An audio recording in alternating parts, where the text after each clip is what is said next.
सुनाई दे रहा है? क्लियर है?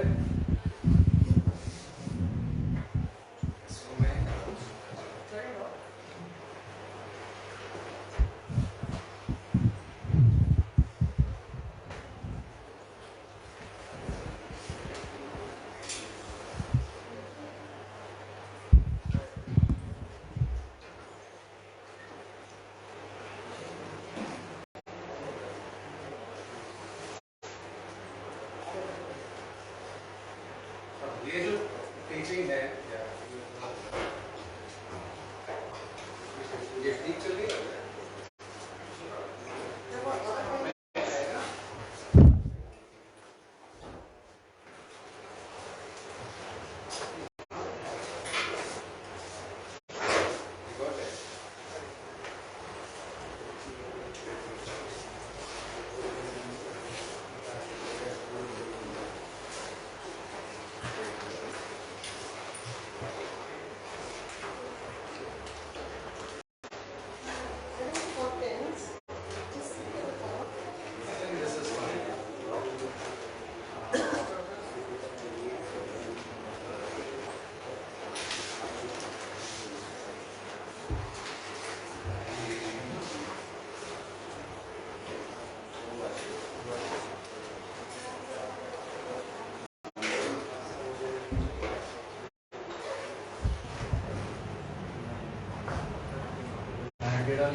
रक्त के दानव, ये टीचिंग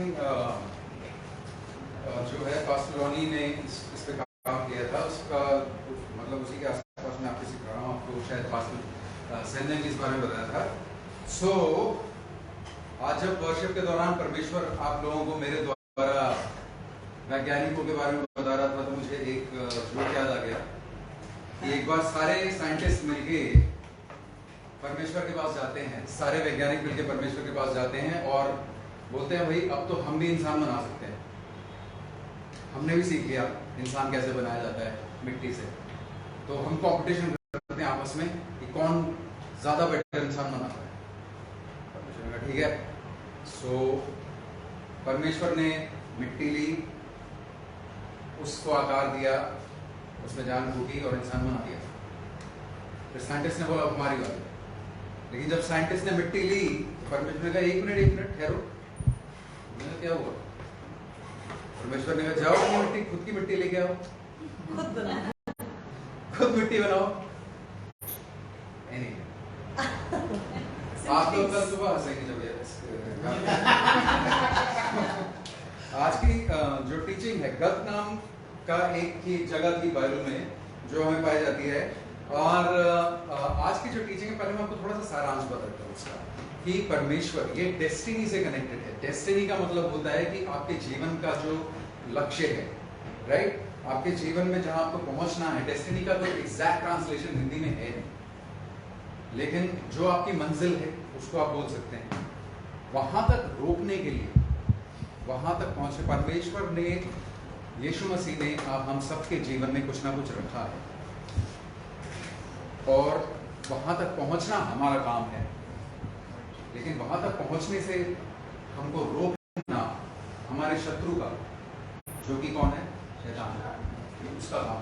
हमारा जो मल्लयुद्ध होता है, एक तो शैतानी आत्माओं के साथ होता है, राइट, शैतान की शक्तियों से, लेकिन ज्यादातर टाइम हमारा मल्लयुद्ध जो है वो अपने खुद के साथ होता है, क्योंकि शैतान जो है वो वाला रास्ता लेकर आता है, जो कि हम देखेंगे आज किस तरह से। हमेशा कुछ एक तो हमारे खुद के नेचर से हमें उससे लड़ना पड़ता है, प्लस उसके अलावा शैतान जानता है कि आपकी कमजोरी क्या है, इस वाले की कमजोरी क्या है, इस तरह की ट्रिक्स वो यूज करता है। ठीक है, तो हम उसको कैसे देखेंगे? हम जैसा कि आप लोगों को पता भी होगा, क्योंकि पास्टर ने पहले टीच किया है कि बहुत फेमस एक स्टोरी है बाइबल की, एक किस्सा है जो कि आमना सामना जब दाऊद और गुलायत का होता है। लेकिन बहुत कम लोग ये जानते हैं कि अनलेस आपने बाइबल अच्छे से पढ़ी है कि गुलायत के 4 भाई और थे जो उसके फादर के बेटे थे। मदर सिंह थे यानी ये नहीं बताती बाइबल, लेकिन जो उसके भाई थे, ठीक है ना, उनके नामों से कुछ मीनिंग निकल के आती है। अक्सर बाइबल में जो किस्से होते हैं, जो जगह के नाम होता है, जो कैरेक्टर का नाम होता है, कुछ नंबर्स दिए जाते हैं अक्सर, उनके पीछे, क्योंकि बाइबल में कोई भी चीज ऐसी नहीं लिखी होती जिसका कोई मीनिंग ना हो। अननेसेसरी इंफॉर्मेशन बाइबल में परमेश्वर नहीं दी है। कोई भी ऐसी चीज नहीं थी जो मतलब कहानी में, सपोज हम कोई कहानी पढ़ रहे हैं, फिर वो वहां गया और पेड़ों के बीच में चढ़ रहा, पेड़ों का वहां कोई सिग्निफिकेंस उस स्टोरी में शायद नहीं है। वो सिर्फ एक चित्र बनाने के लिए लेखक आपसे इस तरह का डिस्क्रिप्शन दे रहा है, लेकिन ये बाइबल में नॉर्मली पाया नहीं जाता। हर बात का कुछ ना कुछ तो अगर वो मेंशन कर रहे हैं तो हो सकता है उसका कोई आत्मिक मीनिंग हो सकता है उसका कोई शारीरिक मीनिंग। जैसे जब गोलायत को डिस्क्राइब किया गया था, तो उसमें पूरा डिस्क्रिप्शन दिया है कि उसका जो उसने कवच पहन रखा था वो कितने किलो का था, किलो तो नहीं यूज किया। जो उसने हेलमेट पहन रखा था वो कितना भारी था, ठीक है। हर चीज को डिस्क्राइब क्यों किया है? क्योंकि उससे हमको अंदाजा मिलता है कि अगर उसका सामान इतना भारी था तो वो कितना ताकतवर होगा। राइट। अगर मैं आपको बहुत पहले मैं म्यूजियम गया था, कई साल पहले, छोटा ही था मैं, स्कूल में था, शायद रे की उम्र था। उस वक्त जब हम म्यूजियम गए तो वहां पे, शायद यहीं पे है वो म्यूजियम, वहां पे शायद पृथ्वीराज चौहान जो राजा था, शायद उसका हो सकता है इसी और जाके मुगदर पड़े थे। अब आप सब लोग जानते हैं मुगदर क्या होते हैं? पहलवान लोग उसको कसरत के लिए यूज करते हैं, ठीक है ना, ऐसे लंबा सा होगा लकड़ी का। ये लकड़ी के नहीं थे। सबसे पहले तो मेरे कंधे तक आ रहे थे, तो अगर मैं रे की हाइट का था तो आप समझ जाओ कितने बड़े थे, ठीक है। और वो लकड़ी के नहीं थे, वो कुछ पत्थर टाइप के मटेरियल के थे। उसको देख के मैं चौंक गया कि इसका मुगदर अगर ऐसा है तो वो कैसा रहा होगा, क्योंकि उसको बहुत स्ट्रॉन्ग माना जाता था। अगर मैं राजा का नाम सही मुझे याद है, या अगर मैं किसी का डंबल दिखाऊं आपको 50-50 किलो के, तो आप उस इंसान से नहीं भी मिले तो, क्योंकि ये आएगा हमारे स्टडी में, तो बाइबल जब कोई भी बात बताती है तो हम पूछ सकते हैं कि क्या इसका कोई शारीरिक मीनिंग भी हो सकता है, कोई आत्मिक मीनिंग भी हो सकता है, ठीक है। और जो इनके नाम हैं उसमें हम देखेंगे उसका एक आत्मिक मीनिंग निकल के आता है। तो हम सबसे पहले इस बात को देखते हुए चलते हैं कि परमेश्वर हमारे बारे में क्या सोचता है और हमारे लिए किस तरह से। तो एक बहुत फेमस, एक बहुत पॉपुलर वर्स है, जो बाइबल की वर्स है, जो यू वर्जन के आप लोग कई लोग यूज करते होंगे, यू वर्जन का ऐप यूज करते हो बाइबल पढ़ने के लिए। उसमें जो सबसे ज्यादा बुकमार्क किए जाने वाला वर्स है, उसको आप बोल सकते हो सबसे ज्यादा पॉपुलर वर्स उस ऐप के अंदर, वो है यिर्मयाह 29:11। यिर्मयाह 29:11, जो ज्यादातर मसीही लोगों को यहाँ तक कि ज़बानी भी याद होता है, बहुत फेमस है। और वो कुछ इस प्रकार से है, आप लोग जल्दी से चाहें तो निकाल ले। वैसे हम लोग ज्यादातर सैमुएल 17 में और फिर उसके बाद 21-18 में रहेंगे। मैं प्रभु ये कहता हूँ कि मैंने तुम्हारी भलाई के लिए योजनाएं बनाई। दो चीजें पता चलती हैं कि एक तो परमेश्वर ने हमारे लिए योजना बनाई। हालांकि यहाँ पे परमेश्वर इजराइली में बात कर रहा है और वो इस वक्त बंदी बने रहे, ठीक है ना, कॉन्टेक्स्ट वहाँ पे ये है। लेकिन ये बात हम पे भी अप्लाई कर सकते हैं कि एक तो परमेश्वर ने योजना बनाई है, और किस लिए बनाई? भलाई के लिए। परमेश्वर भलाई के लिए बनाता है हमें, और शैतान हमें गिराने के लिए बनाता है, हमारी बुराई के लिए बनाता है। दो लोग योजना बना रहे हैं हमारे लिए, एक हमको बनाने वाला है और एक वो है जो परमेश्वर का स्थान लेना चाहता है, ठीक है। तुम्हारी भलाई के लिए बनाई है, बुराई के लिए नहीं। और इन योजनाओं को अच्छी तरह जानता हूं। मैंने तुम्हारे लिए एक सुखद भविष्य की योजना बनाई है। मैं तुम्हें एक आशामय भविष्य दूंगा, एक आशामय भविष्य। एक बहुत शांति देने वाला वर्ष है जो हमको बताता है परमेश्वर हमारे लिए क्या सोचता है, कैसे उसके थॉट्स हैं हमारे लिए। फिर पहला यूहन्ना का 4:4 में लिखा है, आप में से जितने लोग चाहें आप निकाल सकते हैं, अगर कोई चाहे तो आप लिख सकते हैं और मुझे सुन सकते हैं, या जो पढ़ रहा है उसको सुन सकते हैं। अगर आप ना निकालेंगे, पहला यूहन्ना 4:4, हे बालक, तुम परमेश्वर के हो और तुमने उन पर जय पाई है, क्योंकि जो तुम में है ये हम सब जानते हैं, वो उससे जो इस संसार में है बड़ा है, ठीक है ना। ये परमेश्वर का प्लान है। अब हम धीरे उसमें जाएंगे कि पहला समूएल 17 में हुआ क्या था, और उसका आप एक सारांश पढ़ सकते हैं। पहला क्रॉनिकल्स, पहला इतिहास 20 का 8 में। पहला इतिहास उसका 20 उसका 8 इस प्रकार से कहता है कि ये ही गत में रापा से उत्पन्न हुए थे। कौन ही, ये अब हम थोड़ी देर में देखेंगे। और वे दाऊद और उसके सेवकों के हाथों से मार डाले गए। अब हो सकता है वर्डिंग थोड़ी सी आपके वाली बाइबल में डिफरेंट हो, क्योंकि मैंने इंटरनेट से लिया है। ये ही गत में, गत एक जगह रापा से उत्पन्न हुए थे। रापाइन उसको इंग्लिश में लिखा है, वो इनके पिता का नाम था। अब इस दुनिया में हम रोज न्यूज देखते हैं, कई सारे इश्यूज हैं। न्यूज चैनल तो वैसे आपको देखना नहीं चाहिए, अब वो बिल्कुल बकवास हो चुका है। उसमें सिवा झूठ के न्यूज चैनल में कुछ नहीं है। इंटरनेट पे कुछ एक न्यूज मीडिया है जो आपको सच्चाई बताएंगे, आप वहां देखिए। ये मेरा रिकमेंडेशन, ठीक है। जो गोदी मीडिया है उसको मत देखिए, छोड़ दीजिए, वो सब सरकार की इस पर गोदी मीडिया, ठीक है। तो अगर हम देखते हैं अच्छी न्यूज, तो उसमें बहुत सारे इश्यूज हैं और हम उन्हीं चीजों में खो जाते हैं, राइट। और हम एक तरह से एक कंप्लेसेंट, आलसी हो जाते हैं और हम अपनी परिस्थितियों के साथ समझौता कर लेते हैं और आगे नहीं बढ़ पाते। लेकिन परमेश्वर की ये मर्जी नहीं है। तो अब परमेश्वर क्या चाहता है हमारे लिए, हमारे जीवन में? व्यवस्था विवरण उसका 30 का 19 में लिखा है, मैं आज आकाश और पृथ्वी दोनों को तुम्हारे सामने इस बात की साक्षी बनाता हूँ कि मैंने जीवन और मरण, आशीष और श्राप मुझे जो को तुम्हारे आगे रखा है। इसलिए तुम जीवन को कि तू और तेरा वंश दोनों जीवित रहे। ये हर इंसान के जीवन में एक साफ चॉइस है। ड्यूटरॉनमी, व्यवस्था विवरण के जो आखिरी के चैप्टर्स हैं, स्पेशली 28, मैंने आपको बाइबल की जब हम स्टडी कर रहे थे तो एक बात बताई थी कि उत्पत्ति का 3 और व्यवस्था विवरण का 28, इनके तार पूरी बाइबल से जुड़े हैं। उत्पत्ति के 3 में क्या हुआ था?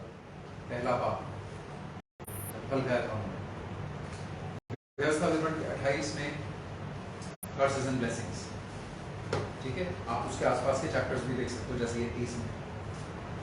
ये जब हम बाइबल पढ़ेंगे, रिमेंबर 5:12 जो हमने पढ़ा था।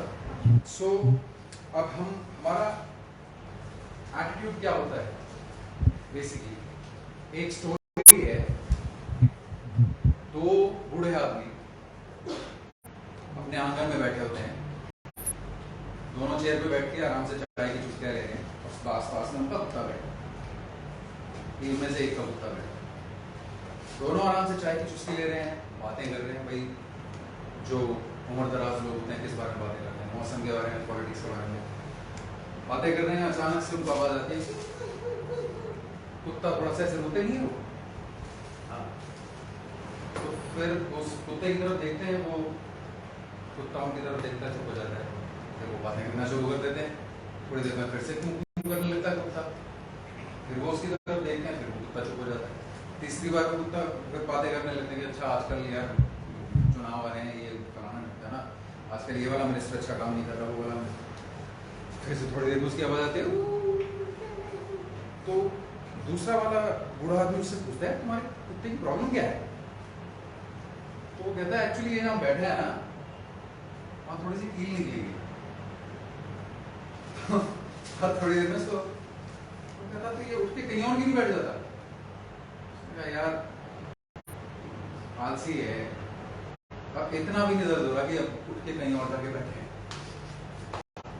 आप समझ रहे हैं इस चीज को?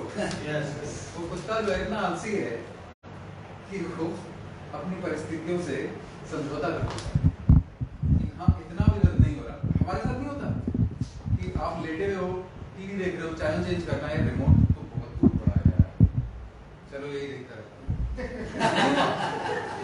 लेटे हुए हैं, गर्मी लग रही है, कोई नहीं है आसपास, भाई बहन छोटे तो फिर तो उनको दौड़ा दो। लेकिन अकेले हैं, अब यार वहां तक जाना पड़ेगा, कितनी गर्मी लग रही है सुबह, या इतनी लग रही है कि मुझे उठना पड़े, नहीं यार बर्दाश्त कर लूंगा कोई बात नहीं।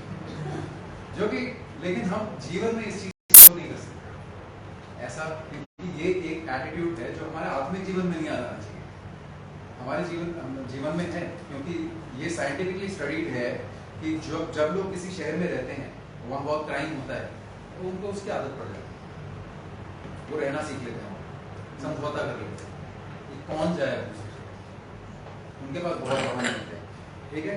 तो हम लोग, और इसलिए परमेश्वर की चाहते, इसलिए हमारे लिए बहुत जरूरी है कि परमेश्वर के साथ हम बहुत समय बिताएं, जैसा कि आज मेरे द्वारा भी। और परमेश्वर ही चाहता है, मार्टिन लूथर का ये कहना था कि परमेश्वर ने मुझे इतना कुछ करने को दिया है कि मैं 3 घंटे जब तक सुबह प्रार्थना ना करूं, मैं अपना दिन शुरुआत नहीं कर सकता। तो हर कोई तो 3 घंटे प्रार्थना नहीं करेगा। हमारे जीवन में बहुत सारे, जैसे मैंने बताया कि परमेश्वर का प्लान है हमको सक्सीड करने का, और शैतान का प्लान है हमको फेल करने का, है ना। सो परमेश्वर, और हमको कई बार हमारे जीवन में जो लड़ाइयाँ आती हैं, हम अक्सर अपने जीवन की लड़ाइयों का कंपैरिजन करते हैं जो दाऊद को सामना करना पड़ता है गुलायत का, कि जैसे उसको बहुत बड़े राक्षस का सामना करना पड़ा। तो हमें भी कई बार हमारे जीवन में भी ऐसे इस तरह के दाना आते हैं, राइट। और कभी कभी हमको उसमें जीत मिल भी जाती है और हम सोचते हैं कि बस हम जीत गए, लेकिन जो एक लम्हे की जो जीत है वो लॉन्ग टर्म की जीत नहीं है, क्योंकि जो हमारा शत्रु है वो लंबा गेम खेलता है। इस बात को ध्यान रखिए, एक बार उतार चढ़ाव आएंगे, एक बार में जीत नहीं होगी। तो हम लोग पहला शमूएल 17 में स्टार्ट करते हैं, उस कहानी को देखते हैं पहले।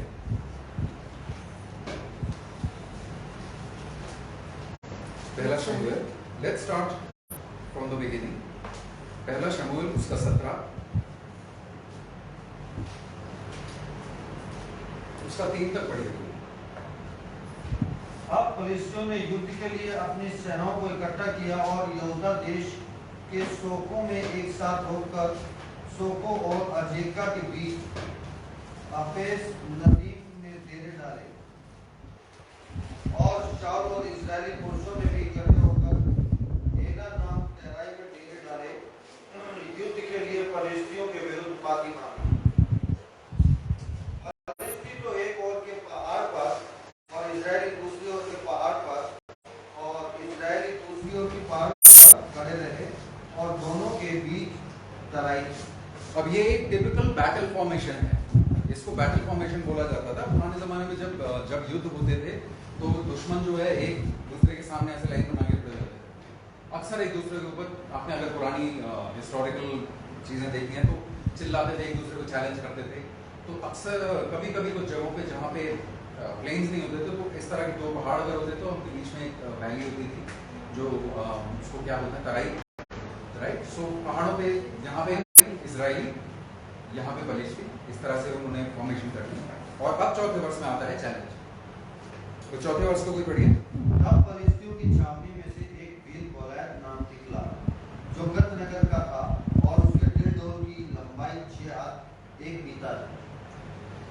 अब गोलियत की हाइट को लेके हिस्टोरियंस में श्योरिटी नहीं है, इतना पता है कि वो बहुत बड़ा था, राइट। हम लोग अगर इस चीज को हम कैलकुलेट करें तो इसके हिसाब से उसकी हाइट निकल के आती है अप्रोक्सीमेटली 9 फुट से ऊपर, 9.5 7 के 10 के बीच में, एक पर्टिकुलर बाइबल सोर्स के अकॉर्डिंग, क्योंकि बाइबल को ट्रांसलेट करने के 2 सोर्सेज यूज हुए हैं, लेकिन जोसेफस और जो मेसोरेटिक एक दूसरा बाइबल का सोर्स है, उसके हिसाब से वो 4 हाथ उन्होंने यूज किया है, राइट, यानी कि 6.5 7 फुट के बीच में।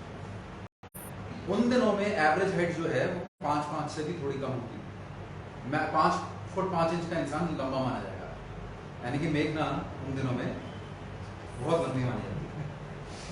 5 फुट तो उनके लिए अभी भी लंबी मानी जाती है। 6.5 7 फुट का इंसान भी बहुत बड़ा होता है, राइट। तो ये चीज हमको पता नहीं है। गोलियत जो है वो इस रापा, जिसका हमने इतिहास में पढ़ा, उसका बेटा था, और हम उसके दूसरे भाइयों को भी देखेंगे। सो 5 से स्टार्ट कीजिए। उसके सिर पर पीतल का टोप था और वे एक पत्थर का झिलम पहने हुए। अब ये डिस्क्रिप्शन मैंने आपको पहले बताया कि क्यों दिया जा रहा है, ताकि आपको अंदाजा हो कि कितना विशाल था। ओके, जिसका तोल 5000 शाकेल पीतल का था। आगे। उसकी टांगों पर पीतल के कवच कवच थे, थे। उसके कंधों के बीच बर्छी बंधी थी, उसके भाले की छड़ जुलाई की डोंगी के समान थी, उसके भाले का फल 600 शाकेल लोहे का था और बड़ी ढाल लिए हुए एक जन उसके आगे आगे चलता था। एक जन ये जो था ये उसका आर्मर बेरर था, उस वक्त जो हथियार होने वाले जिसको बोला जाता है, राइट। तो जब वो आ रहा था तो अकेला भी नहीं आता था, एक और होता था उसके साथ, ठीक है। तो यहाँ पे ये बेसिकली डिस्क्रिप्शन दिया जा रहा है कि कितना वो बड़ा था। उसका जो भाला था वो 4 से 6 इंच मोटा था। सोच के देखिए कितना मोटा भाला, तो हाथ में भी नहीं आया, ठीक है। एवरेज इंसान तो हाथ कितना बड़ा होगा उसका, ठीक है। और उसका जो आगे का हिस्सा होता है वो 7.5-8 किलो का था अप्रोक्सीमेटली, जो भाले का नोक उसकी था। वो तो मतलब निशाना ना भी ठीक से लगे, बस लग ही जाए तो इंसान तुम्हें लगेगा। अगर मैं आपको 15 किलो का पत्थर मार दूं मुझे निशाना लगाने की जरूरत नहीं है, मुझको उसकी है कि आप उसी में दब जाओगे, राइट। तो ऐसा उसको डिस्क्राइब किया जा रहा है और उसका एक रीजन है, ठीक है ना। सो वहां खड़ा होकर फिर उसके बाद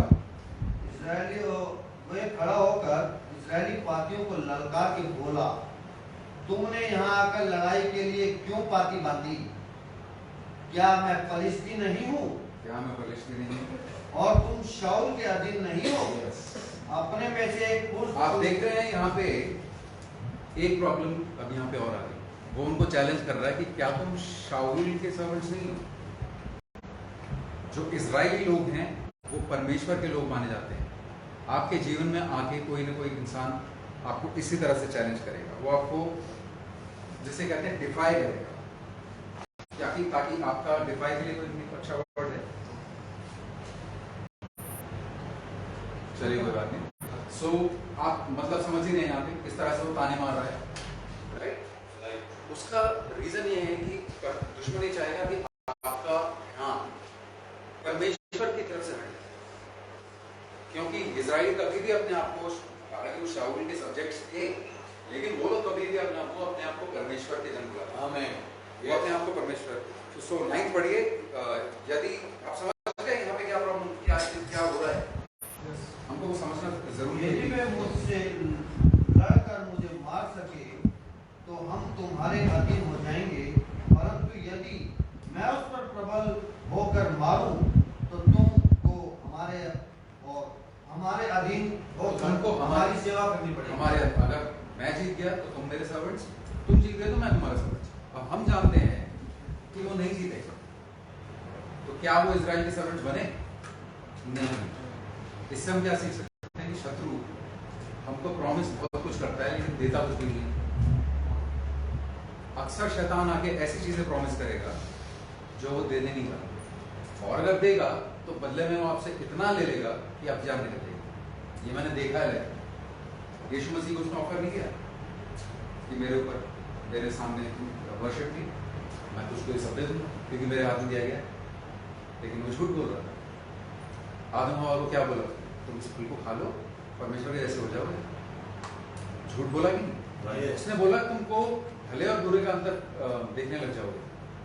वो तो ठीक ही था, लेकिन हमेशा झूठ के साथ एक सच जब अटैच होता है तो वो झूठ पे भी लोग विश्वास कर लेते हैं, राइट। तो यहाँ पे दाऊद, उसका अगला 12वां दाऊद तो यहूदा के बेतलेहम के उस प्रतापी पुरुष का पुत्र था जिसका नाम यिशै था, और उसके 8 पुत्र थे, और वह पुरुष शाऊल के दिनों में बूढ़ा और निर्बल हो गया था। अब हमको आप लोग ये समझ गए कि दाऊद का के जो पिता थे यिशै, इफ्राती मीन्स एफ्रेम, जहां तक मेरा अंदाजा है, ठीक है। उसके दाऊद के पिता के, अब हमको थोड़ा सा दाऊद की हिस्ट्री यहाँ पे देखनी पड़ेगी, हमारे लिए अच्छा होगा। अगर हम दाऊद के इतिहास को थोड़ा समझेंगे, दाऊद जिस पोजीशन में था वो क्यों था। दाऊद के पिता यीशे के 8 पुत्र थे और एक बेटी थी, जहां तक मुझे याद है, राइट। लेकिन आप सोचेंगे कि उसने, दाऊद जब अभिषेक हो रहा था दाऊद का, जब शाऊल वहां पे आया था, उसने अपने 7 पुत्रों को बुलाया। सैमुअल जब वहां पे आया था, उसने अपने 7 पुत्रों को बुलाया, लेकिन दाऊद को नहीं बुलाया, राइट। हम बाइबल हमको ये चीज बताती है क्यों। तो हमको थोड़ा सा समझना पड़ेगा। दाऊद के पिता का नाम था यीशे, जैसी, और वो एक बहुत ही धर्मी टाइप का इंसान था।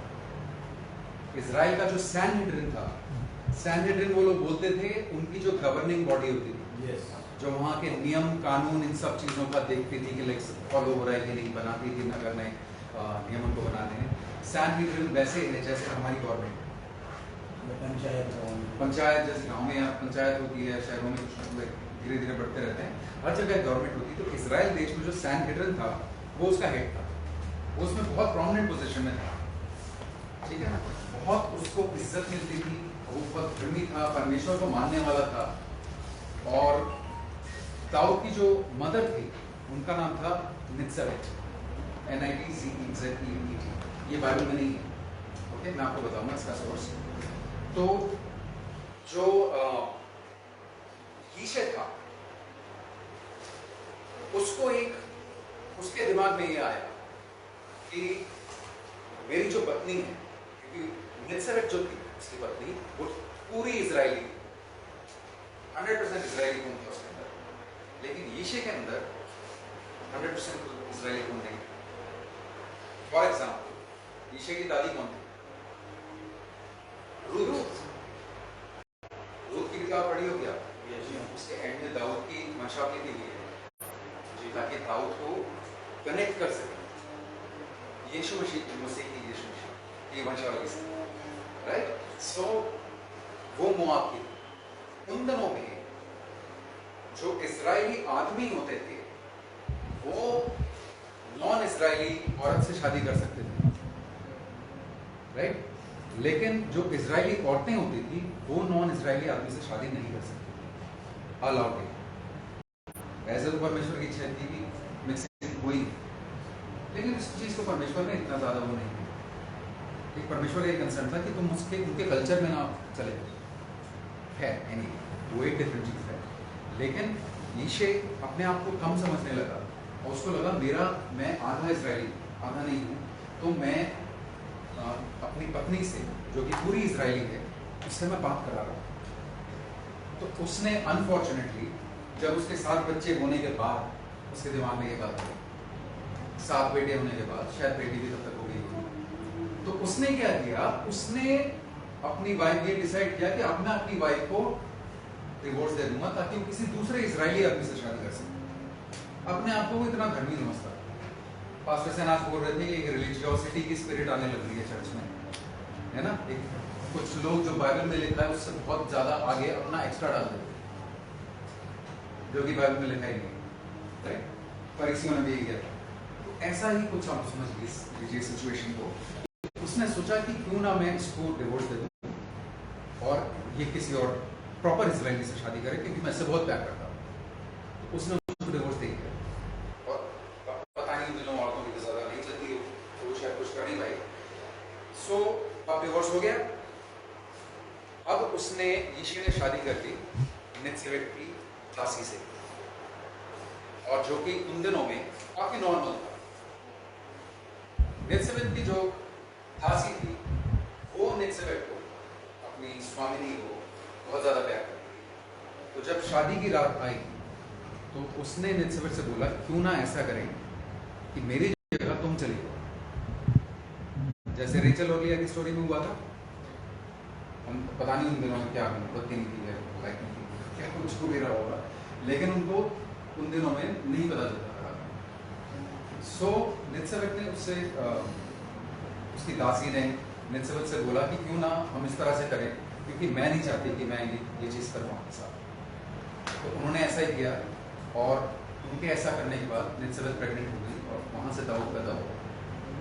और दाऊद को बचपन से जो नित्सबत के दूसरे बेटे थे वो बल्कि उसको मारना चाहते थे, क्योंकि शादी के बाहर प्रेग्नेंट हुई, अभी शादी नहीं हुई इसकी, अब वो अलग है, सिंगल है। और जब दाऊद पैदा हुआ तो वो उसको अपना भाई नहीं मानते थे, यीशे बहुत शर्मिंदा होता था। अगर आप भजन संहिता का 51 पढ़ेंगे उसका 5, तो वहाँ पे दाऊद, अगर आप नाम बिग प्रॉब्लम, ठीक है। नित्सबत की मैं आपको स्पेलिंग बता देता हूँ, अगर कोई बात में जाकर देखना चाहते हैं।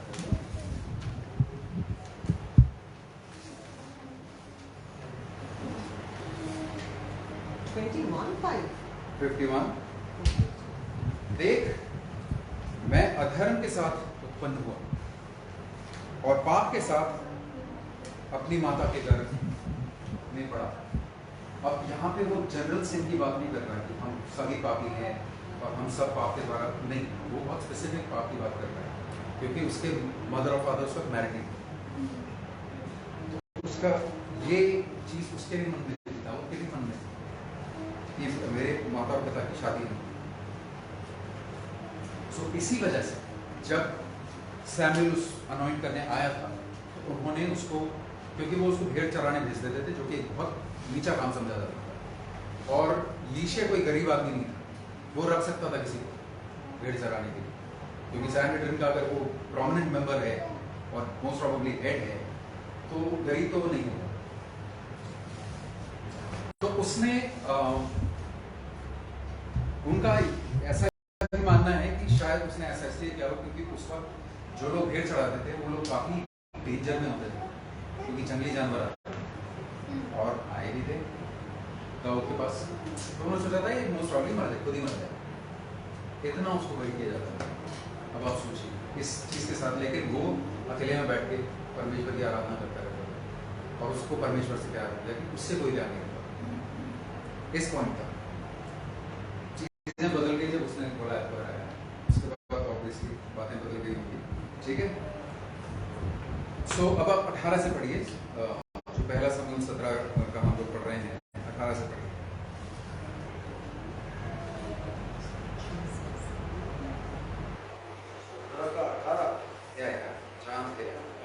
यही रहेंगे उसमें।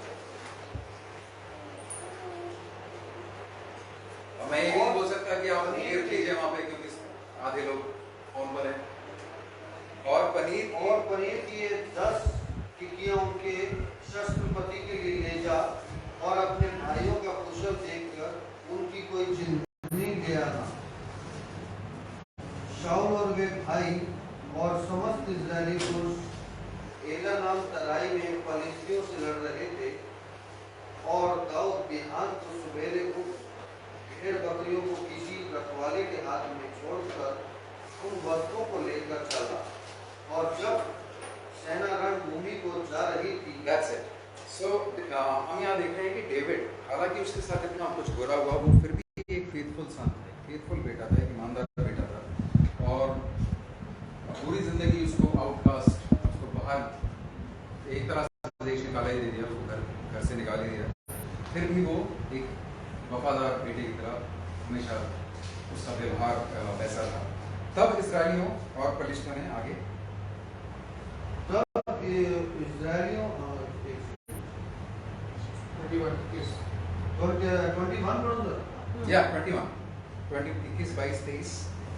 तब इस्राएलियों और फलिस्तियों ने अपनी सेना आमने सामने करके पाती बांधी, और दाऊद अपनी सामग्री सामान के रखवाले के हाथ में छोड़कर रणभूमि को दौड़ा और अपने भाइयों के पास जाकर उनका कुशल क्षेम पूछा और उनके साथ बातें ही कर रहा था कि फलिस्तियों की पातियों में से वह वीर अर्थात गतवासी गोलायत नाम वह फलिस्ती योद्धा चढ़ आया और पहले किसी बातें कहने लगा, और दाऊद ने इस बार दाऊद ने उसको सुन लिया, राइट। 40 दिन तक चल रहा था तो,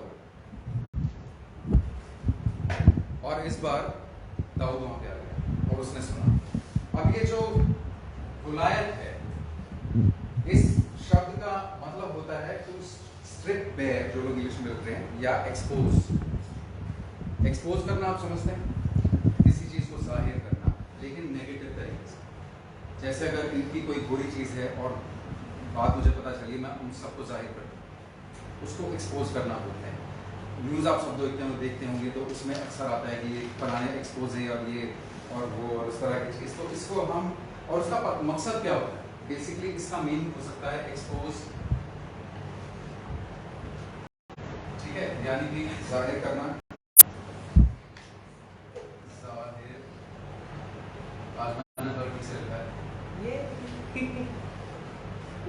जाहिर करना, आप यहाँ से भी बोल सकते हैं कि किसी को नग्न करना, बेसिकली पूरी दुनिया के सामने। और उसका पर्पस क्या है कि हमको हमारे पास शेम मिला है, शेम यानी कि शर्म मिला।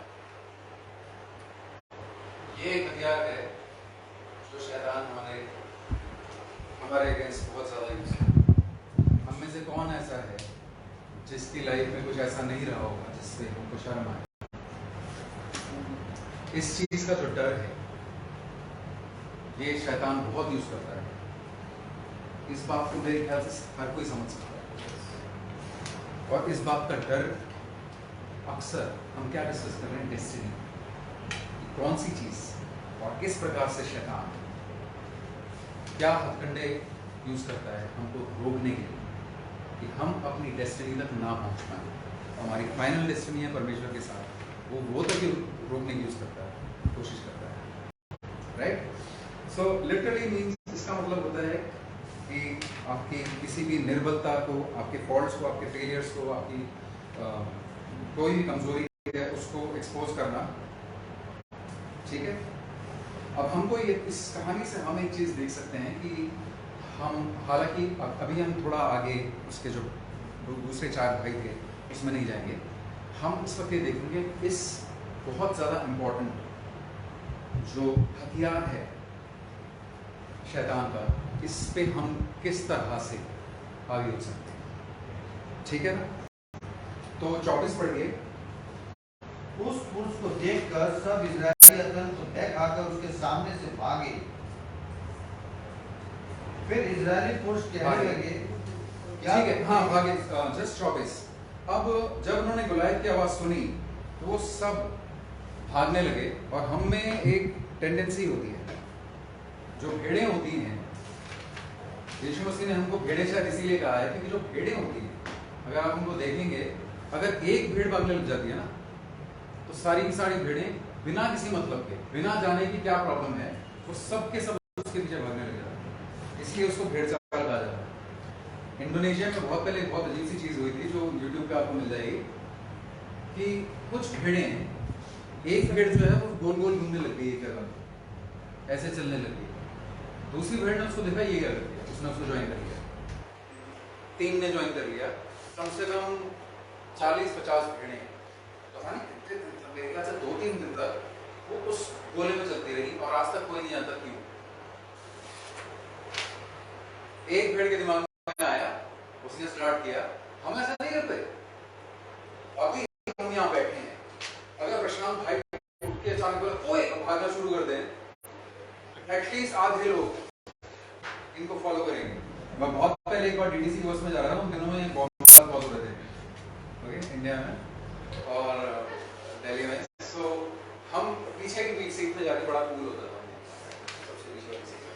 तो बस खड़ी हुई थी और उसमें पैसेंजर्स भी चढ़ रहे थे, ठीक है, धीरे धीरे एक करके। तो मैं जाके पीछे की सीट में बैठ गया और 4-5 लोग और वहाँ कंडक्टर बैठा था। अचानक से आवाज आई भांग करके, उसका टायर फटा था बेसिकली।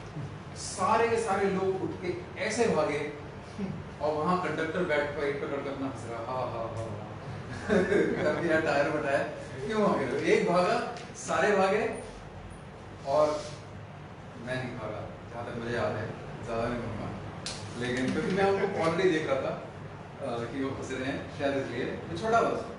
सो अगर वो एक्चुअल बॉम्ब होता, अब भागने का क्या फायदा है? अब तो फट चुका है। दूसरी ये भी बात है। सो ये भेड़ का जो है, ये एक हमारे नेचर के अंदर है, ठीक है, और इसीलिए शायद परमेश्वर हमको भेड़ समझता है।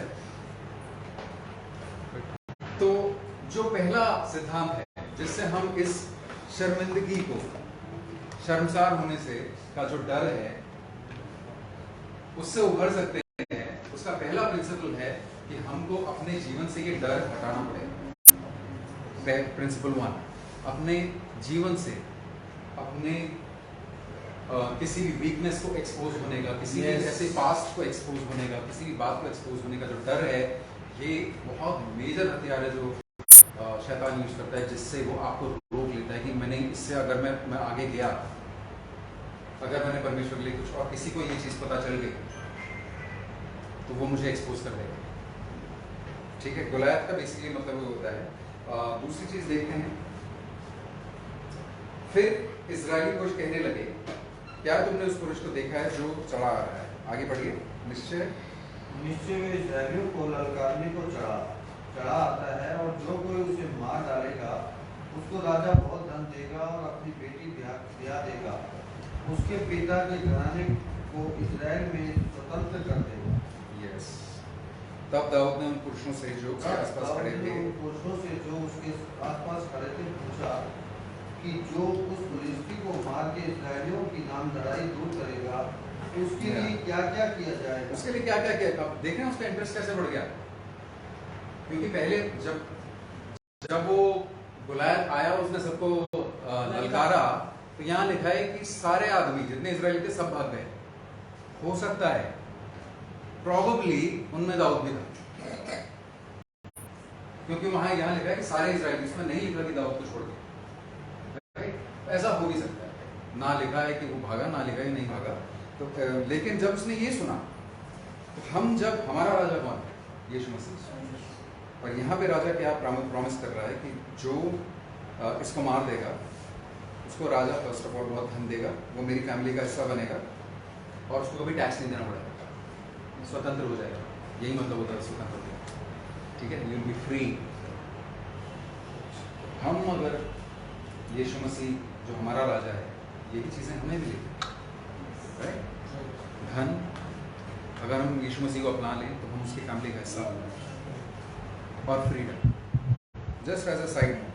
ठीक है, सो उसने उनसे पूछा कि उनके साथ क्या किया जाएगा, तो उन्होंने उसको बताया। जब दाऊद ने उन मनुष्यों से बातें कर रहा था, उसका बड़ा भाई एलियाब सुन रहा था, और एलियाब दाऊद के से बहुत क्रोधित होकर कहने लगा, तू यहाँ क्यों आया और जंगल में उन थोड़ी सी भेड़ बकरियों को तू किसके पास छोड़ के आया है?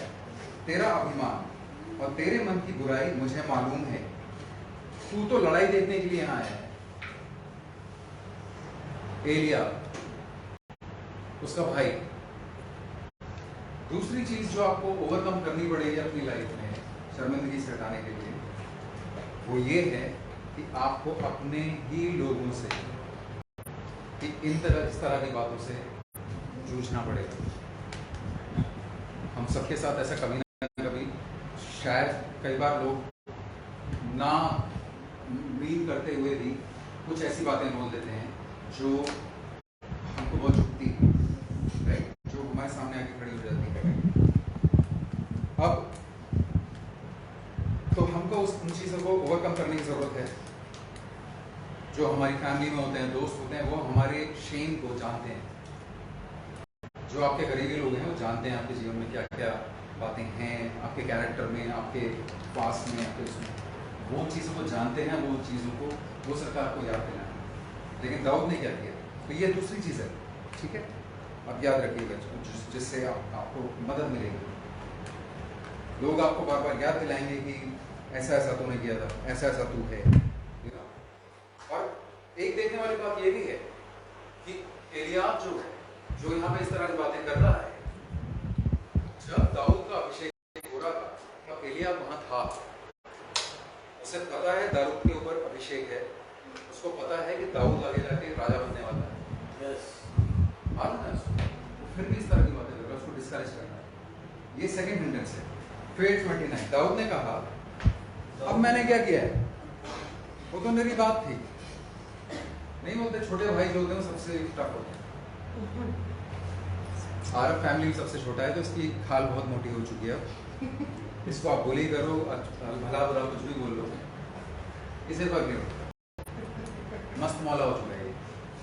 तो दाऊद क्या जवाब दे रहा है, मैंने क्या किया, वो तो मेरी बात थी, मेरी बात मुझे पता नहीं क्या हुआ तब उसके पास ऐसे ही, हाँ मतलब कुछ ऐसी बात थी, तब उसके पास से मुंह फेर के दूसरी अपना मुंह दूसरी तरफ एटीट्यूड देखेगा उसका, दूसरी ओर करके उसने फिर से पूछी कि और लोगों ने पहले के समान उसको उत्तर फिर से पूछा, अच्छा भाई फिर से बताओ कि जो इस आदमी को हराएगा उसको क्या मिलेगा, और लोगों ने उसको बता दिया। तो तीसरी बार उसने ये प्रॉमिस सुना। जब दाऊद की बातों फिर से कंटिन्यू कीजिए 31, जब दाऊद की बातों की चर्चा हुई तब शाऊल को भी सुनाई गई और उसने उसे बुलवा भेजा। तब दाऊद ने शाऊल से कहा, किसी मनुष्य का मन उसके कारण कच्चा ना हो, तेरा दास जाकर उस फलिश्ती तेरा दास, आप एटीट्यूड देख रहे हो उसका, उसको पता है मैं राजा बनूंगा, लेकिन उसका एटीट्यूड देखिए यहाँ पे कि अपने आप को वो दास बोल रहा है, कितनी हलीमी है उसमें, कितनी ह्यूमिलिटी है उसमें। अपने आप को, हम यीशु मसीह ने बोला था कि हम अगर दास वाला एटीट्यूड नहीं रखेंगे, सो ये एटीट्यूड हम सबका होना चाहिए। फिर 33, शाऊल ने दाऊद से कहा, तू जाकर उस फलिश्ती के विरुद्ध युद्ध नहीं कर सकता, क्योंकि तू तो लड़का ही है और वह लड़कपन से ही योद्धा है, क्योंकि तू तो छोटा सा बालक है और वो बचपन से लड़ रहा है। ना सिर्फ वो जायंट है, वो ऑलरेडी सीजन्ड वॉरियर है, क्योंकि इजराइल में आप एक उम्र के बाद ही आर्मी में जा सकते थे। आर्मी में हर कोई जाता था, आज भी वहाँ पे रूल है इजराइल में, और बहुत कंट्रीज में, ब्राजील वगैरह में, कि आपको 2 साल तक आर्मी में सर्विस करनी पड़ती है, क्योंकि उनकी पॉपुलेशन छोटी है, काफ़ी सारे रीज़न है, ठीक है ना। सो इसको एक्सपीरियंस नहीं था दाऊद को, इस बार उसकी इतनी उम्र नहीं हुई कि वो आर्मी में जा सके। तो शाऊल का ये कहना है। तो तीसरी चीज़ जो आप लोग फेस करेंगे वो ये करेंगे कि इवन जो आपसे, एक तो मैंने बताया आपके जो साथ के हैं, इवन जो आपके ऊपर हैं, आपसे जो बड़े हैं, वो भी कई बार आपको, जैसे यहाँ पे शाऊल उसको बता रहा है, आई एम सॉरी मेरा ये प्रेस कर दिया मैंने,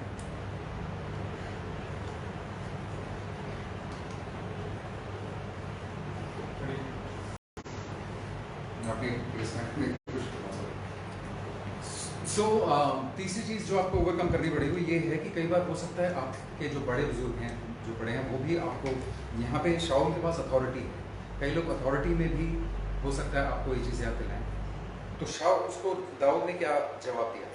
दाऊद ने शाऊल से कहा, तेरा दास, उसका एटीट्यूड देखिए अगेन, ठीक है, क्या याद दिला रहा है शाऊल को कि ये तेरा दास अपने पिता की भेड़ बकरियां चराता था, और जब कोई सींग या भालू झुंड में से मेमना उठा ले जाता था, तब मैं उसका पीछा करके उसे मारता और मेमने को उसके मुंह से छुड़ा लेता था, और जब वह मुझ पर हमला करता तो मैं उसका केश यानी कि उसकी मेन पकड़ के उसको मार डालता।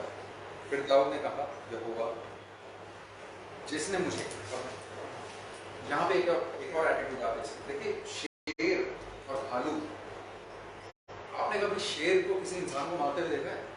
1 सेकंड लगता है, क्योंकि शेर जो है, भालू वाला प्राणी है, भालू टॉर्चर करता है, शेर 1 सेकंड में मार देता है, आपकी पर्टिकुलर तरीके से वो अटैक करता है पीछे से, और वो 1 सेकंड में, आप यूट्यूब वगैरह पे आप श्योर आपको वीडियो मिल जाएगी। टाइगर और शेर इतने स्ट्रांग होते हैं कि आप ये भी चीज़ जाके यूट्यूब पे देख सकते हैं कि जो तगड़े बॉडी बिल्डर्स और रेसलर्स को उन्होंने टाइगर के साथ रस्सा कशी कराई है। देखा आपने से किसी ने वो वीडियो? जो गेम ऑफ थ्रोन्स में एक कैरेक्टर था द माउंटेन, उसको इस वक्त दुनिया का सबसे स्ट्रांग आदमी माना जाता है, बहुत मतलब देखने में वो पहाड़ लगता है, इसलिए उसको माउंटेन बोलते हैं, राइट? उसकी रस्सा कशी करी थी एक टाइगर के साथ, वो उस टाइगर को हिला नहीं पाया, इतना उनमें ताकत होती है। तो शेर को मार देना एक इंसान के लिए तो पॉसिबल नहीं है।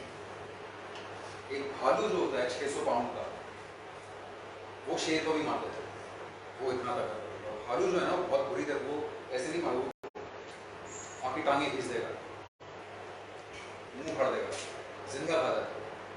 कुछ एक ऐसे एनिमल्स, कुछ एनिमल्स हैं जो पहले अपने शिकार को मार देते हैं, इमीडिएटली।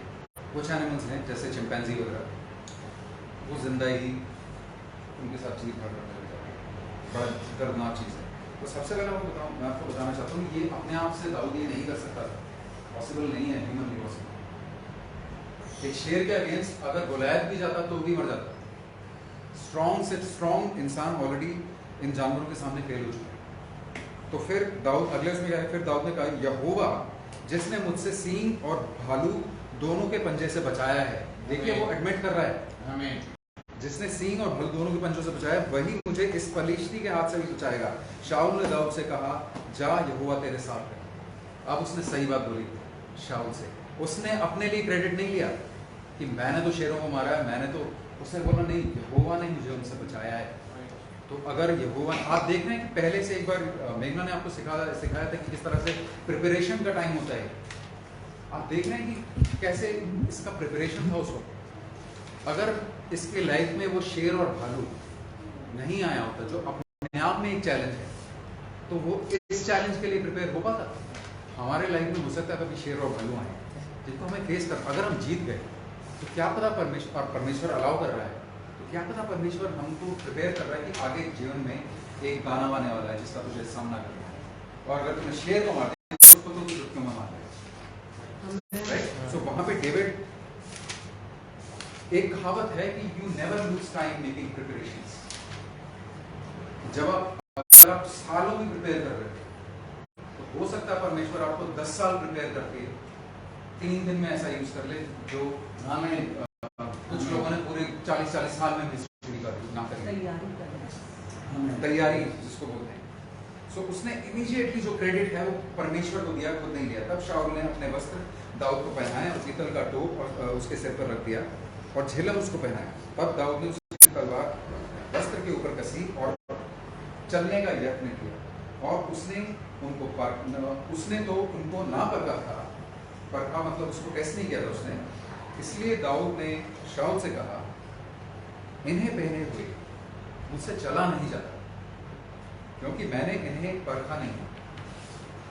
और दाऊद ने उन्हें कहा, इससे हमको क्या सीखना कि हम कभी भी किसी दूसरे के अनॉइंटिंग में नहीं चल सकते। आपके साथ ऐसा हो सकता है कभी कि आप दूसरे इंसान के जीवन में परमेश्वर की अनॉइंटिंग को देखें, परमेश्वर की पावर को देखें, लेकिन हम दूसरे इंसान की अनॉइंटिंग में नहीं चल सकते।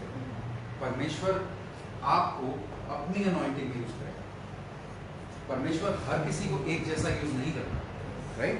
तो इस चौथा प्रिंसिपल ये है, यू कैन नॉट वर्क, आप किसी दूसरे के अनॉइंटिंग में काम नहीं कर सकते। तो फिर अगले उसमें देखिए, तब उसने अपनी क्या हाथ में ले ली, लाठी। तब उसने अपनी लाठी हाथ में ली और नाले से 5 पत्थर निकाले छांट कर। उसने हाथ में अपनी लाठी ली जो वो जानता है। जब मूसा से परमेश्वर बात कर रहा था तब उसने कहा मेरे अंदर तो कोई योग्यता ही नहीं है, मेरे पास तो कुछ भी नहीं है, मैं कहाँ से जाके इजिप्शियन से मिस्रियों से। तो परमेश्वर उससे क्या बोला, तेरे हाथ में क्या है, लाठी, बस एक लकड़ी। परमेश्वर ने कहा वही बहुत, परमेश्वर राजी कर रहे है ना। और उसी लाठी से उसने क्या क्या नहीं कर लिया, उसने नहीं, परमेश्वर ने उसके द्वारा एक लाठी के जोर पे उसने उस वक्त का इतना बड़ा जो साम्राज्य था उसको झुका दिया अपने सामने। इतना इजिप्शियन सिविलाइजेशन आज तक लोग स्टडी कर रहे हैं, सबसे बड़ी सिविलाइजेशन मानी जाती है। इतने बड़े राजा को उसने एक लाठी से, दाऊद ने अपनी लाठी ली जो जिसको वो जानता था, उसने अपने हाथ और नाले से 5 पत्थर निकाले, छांट कर निकाले और अपनी चरवाहे वाली थाली में डाल दिया अर्थात अपने झोले में, और अपना गोफन हाथ में लेकर फलिश्तियों पे जिक्र किया। गोफन एक स्लिंग होता था उनका, वैसे वाला नहीं, उसको ऐसे ऐसे घुमाते थे।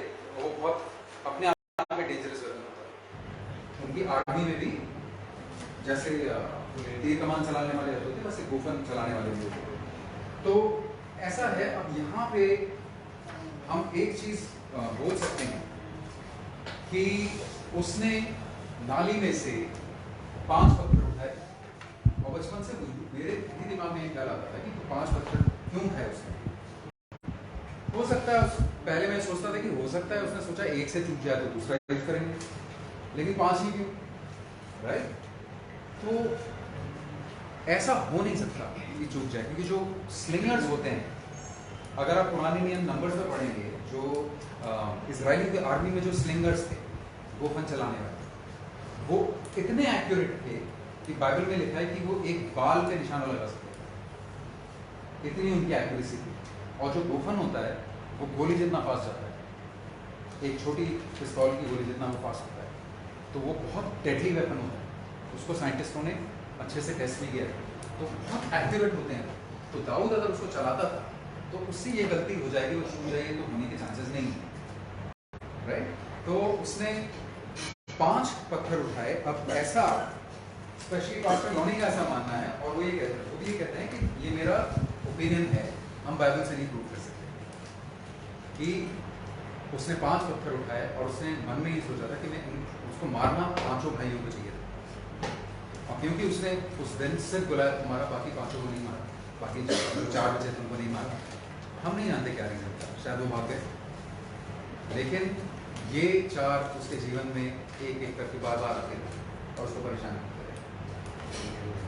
तो हम इन 5 दुश्मनों को, जो कि पहला है कोई भी ऐसी चीज जो शर्मिंदगी लाती है आपके जीवन में, इनको अगर अपने जीवन से हटा दें एक ही बार में, तो हमको ये बार बार नहीं फेस करनी पड़ेगी। कहने का मतलब उनका ये है कि हम ये सीख ले सकते हैं, इसमें डॉक्टर नहीं बना सकते, हम डॉगमैटिक नहीं बन सकते, ठीक है ना? फलिश्ती चलते चलते दाऊद के निकट पहुंचने लगा, और जो जन उसकी बड़ी ढाल लिए था वो उसके आगे चला। तब फलिश्ती ने दृष्टि करके दाऊद को देखा, तब उसे तुच्छ जाना, क्योंकि वो लड़का ही था, और उसके मुख पर लाली झलकती थी और वो सुंदर था। अब परमेश्वर ने दाऊद को चुना, जो कि बहुत सुंदर था। परमेश्वर कई लोगों को दाऊद बुलाता है, वो भी सुंदर ही होते होंगे। मैं आपको बता दूं, परमेश्वर ने मुझे भी दाऊद बोला था, ऐसे मेंशन कर रहा हूँ, तो मैं ये नहीं कह रहा कि मैं सुंदर हूँ, ठीक है? ओके। तब फलिश्ती ने दाऊद से कहा, क्या मैं कुत्ता हूँ कि तू लाठी लेकर मेरे पास आता है? तब फलिश्ती अपने देवताओं का नाम लेकर दाऊद को कोसने लगा। ये 5वीं चीज है जो आपको फेस करनी पड़ेगी। लोग कई बार आपको कोसेंगे और अपने देवताओं का नाम लेने लगा, आपके जिसको आप सर्व करते हो, जिस परमेश्वर को आप सर्व करते हो, जिस मसीह को आप सर्व करते हो, उसके लिए भला बुरा बोल सकते हैं। और ये बात सुनने में हम में से किसी को अच्छी नहीं लगती, लेकिन कई बार बर्दाश्त करनी पड़ती है। कई बार यही लोग फिर मसीह में आके हो सकता है आज से भी आगे निकल जाए। यस, ऐसा मैंने बहुत बार देखा है। मैंने बहुत ऐसे क्रिमिनल्स, पास्टर सैन का भी आप गवाही जानते हो, मैंने ऐसे ऐसे लोगों को देखा जो बहुत विरोध करते थे मसीह का। इसका एक बहुत बड़ा एग्जाम्पल तो बाइबल में ही है, राइट? और ऐसे लोग जाके बहुत बड़े प्रचार बन गए, ऐसा बहुत बार हुआ है, राइट? फिर तो मेरी नानी, एक बार जीसस की मूवी आ रही थी जब मैं छोटा था, तो वो भी यही बोल रही थी, अगर ये भगवान है तो अपने आप को बचा क्यों नहीं लेता? ये लोग तो मार रहे हैं इसको, राइट? उनकी समझ में नहीं था, मुझे भी उस वक्त समझ नहीं आया, एक बात तो है क्यों नहीं बजा रहा। और यही बात जो लोग उसको मार रहे थे उन्होंने बोला, अगर तू परमेश्वर का पुत्र है तो फिर उतर जा, बचा ले अपने आप को, ठीक है? फिर तो 5वीं चीज जो आप फेस करेंगे वो है मौके, ठीक है? फिर फलिश्ती ने दाऊद से कहा, मेरे पास आ, मैं तेरा मांस आकाश के पक्षियों और वन पशुओं को दे दूंगा। दाऊद ने फलिश्ती से कहा, तू तो तलवार और भाला और सांग लिए हुए मेरे पास आता है, परंतु मैं सेनाओं के परमेश्वर के नाम से तेरे पास आता हूँ, जो इजरायली सेना में परमेश्वर है। और देखिए पहले वो क्या बोल रहा था, तुम जो शाऊल के लोग, लेकिन यहाँ दाऊद उसको याद दिला रहा है कि हम परमेश्वर के लोग, और उसी परमेश्वर के नाम से मैं तेरे पास आता हूँ जिसको तूने ललकारा है। तो 6ठी चीज कि जब भी आप इन चीजों का सामना करें तो आपको परमेश्वर के नाम से ही सामना करना चाहिए। परमेश्वर के नाम से आप उसके सामने जाएं, परमेश्वर की सामर्थ के साथ जाएं, अपने अंदर परमेश्वर को पाएं, और इस बात को ध्यान रखें कि परमेश्वर आपके आगे है, परमेश्वर आपकी ढाल है, आपका शरण स्थान है, आपकी चट्टान है, राइट? सब चीजें दाऊद ने इन चीजों को बहुत, मेरे फेवरेट वर्सेस में से है जहाँ पे दाऊद ये बोलता है, Lord my strong hold, my fortress, my deliverer, my, ऐसी कई तरह की चीजें हैं। और चाहे तो बोले से भी मैं आपको दे सकता हूँ। सो जो जीत है वो हमेशा परमेश्वर के नाम से ही आप लोग लेगा।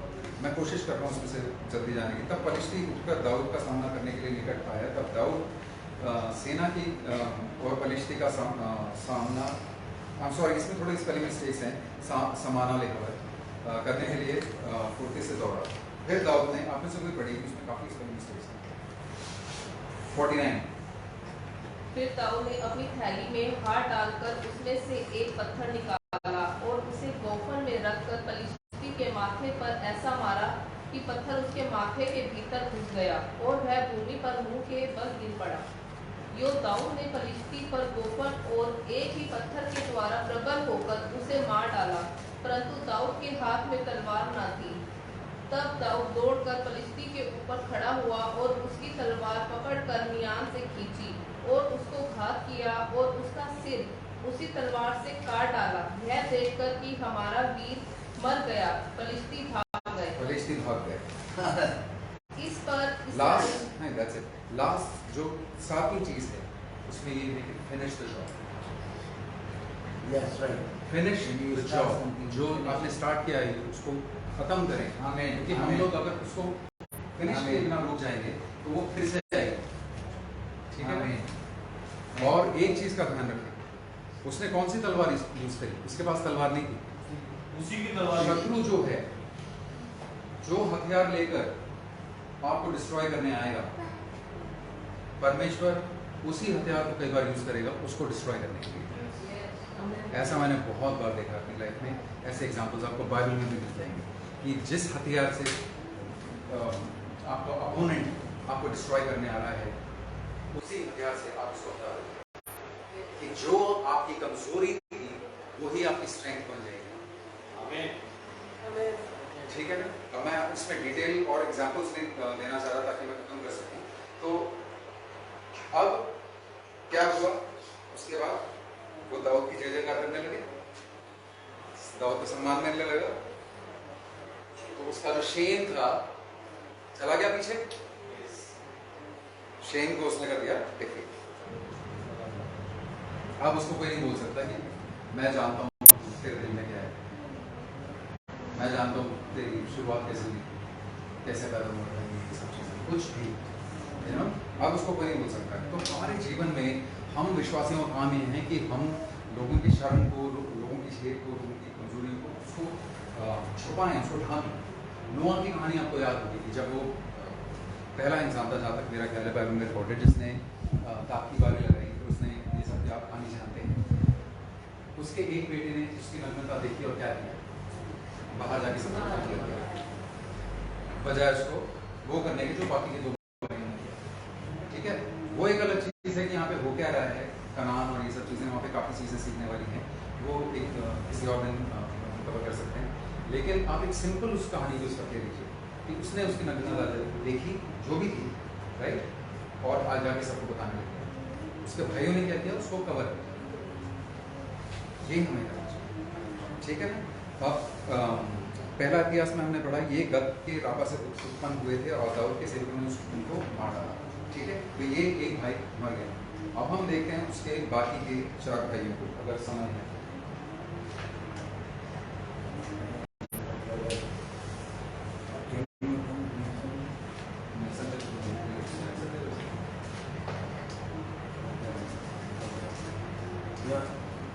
एक भाई का तो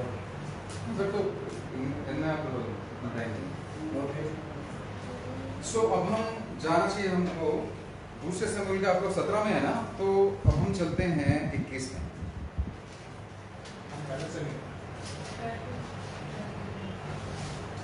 पहले जंगल में थे ना, पहले जंगल में है, तो हम दूसरे में चलते हैं। हमें गलत तो नहीं किया? नहीं। 2 Samuel 21 उसका 15 to 17।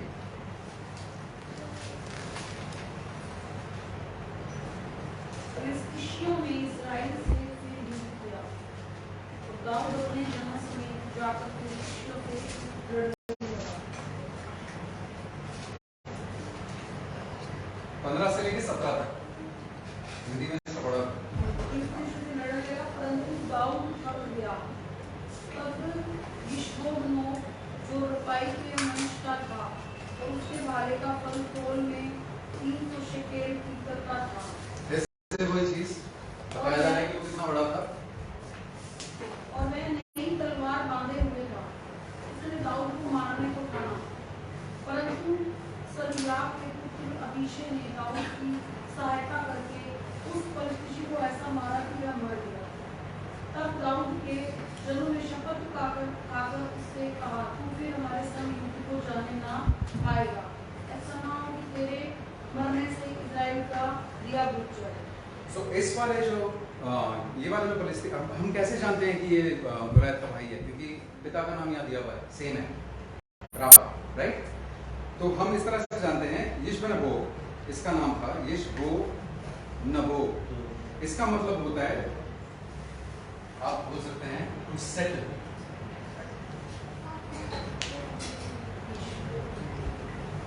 सेटल, ठीक है, यानी कि कंप्लेसेंसी। हिंदी में हम उसको बोल सकते हैं बस जाना या ठहर जाना या ठहर जाना। बेसिकली एक वर्ड है कंप्लेसेंसी, जिसको हिंदी में कहा जाता है आत्मसंतुष्टि, कि हम जीवन में जहां हैं हम वहां संतुष्ट हैं, आगे नहीं बढ़ना, बैठ गए, ठीक है। इसको एक कुछ लोग अच्छी चीज मान सकते हैं कि एक तरीके से आप इसको सोच सकते हैं कि ठीक है हम लाइफ में संतुष्ट हैं, लेकिन हम सेटल हो जाएं, ये ठीक है। वो चाहता है कि आप जहाँ पे हैं, चर्च की 4 दीवारों में बंद हैं, अपने घर में बंद हैं, आगे कुछ परमेश्वर के लिए करने की कोशिश ना करें, कुछ अपने आप को डेवलप करने की कोशिश ना करें, और उन्हीं चीज़ों में आप बंद रह जाएं, ताकि आप पुश ना करें परमेश्वर की और ब्लेसिंग्स के लिए और अनॉइंटिंग के लिए, राइट, और हीलिंग के लिए। आप इन चीज़ों के लिए पुश ना करें, क्योंकि आप संतुष्ट होगे, अपने आप में आत्मसंतुष्ट होगे, आप बैठ जाएंगे। अगर शत्रु ये चाहता है कि अगर मैं आपको शर्मिंदा करके ना हरा सका, तो चलिए आप फिर रुक जाओ, जहाँ हो वहीं ठहर जाओ और वहीं पे खुश रहो, आगे मत बढ़ो, क्योंकि वो आपका दुश्मन है, उसको आपसे खतरा है। और जैसा मैंने आपको बोला था कि वर्शिप के टाइम पे कि 2023 में मेरे हिसाब से आप में से कई लोग परमेश्वर की प्रॉमिसेस को अपने लाइफ में पूरा होते हुए देखेंगे। इस चीज़ को आप विश्वास कीजिए और कीजिए, ठीक है ना।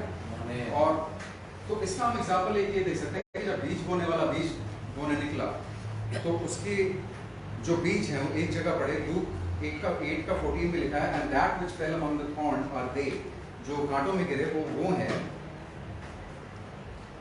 when they had heard, जब उन्होंने सुना, go forth and are choked by the cares and riches and pleasures of this life। कि जब इस दुनिया की प्लेजर्स आती हैं, जो रिचेस आती हैं, जो दुनिया के सुख होते हैं, और दुनिया के केयर्स को क्या बोलेंगे, चिंताएं, जो चिंताएं हैं, उसकी वजह से वो फ्रूट नहीं ला पाते, फल नहीं ला पाते। तो अगर आप इस चीज़ को अलाउ करेंगे कि आपको रोक सके, तो आपकी लाइफ में फल नहीं आने देगा। इसके लिए एक बहुत इंटरेस्टिंग, अगर आपको मैंने गलत बोला cares and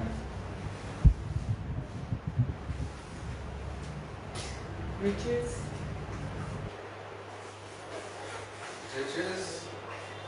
and pleasures, इसको हम बोल सकते हैं क्या? आप में से जिन लोग अंग्रेजी आते हैं उनको इसका मतलब समझ में आ जाएगा।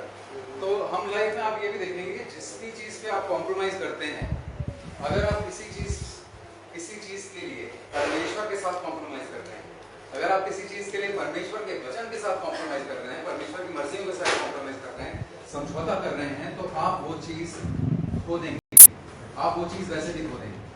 परमेश्वर के वचन, परमेश्वर की मर्जी के साथ समझौता नहीं करेंगे, चाहे आपको रिटर्न में कुछ भी मिल रहा हो, क्योंकि वो आप खो देंगे, ठीक है। इसके लिए हम डिटेल में नहीं जाएंगे। उसके बाद तीसरा उसका भाई था, उसका नाम था सक। सैफ यानी कि सब, और अजीब सा नाम है तो और इसका मतलब होता है, इसके लिए आप पढ़िए दूसरा शब्द जो आपने 21 का 18, ठीक है। इसका मतलब होता है लिमिटेशंस, सीमाएं। सीमाएं जो हम अपने आसपास। सो कोई इसको पढ़िए 2 सैमुएल 21 का 18। इसके बाद फिलिस्तियों के साथ गोग में फिर युद्ध हुआ।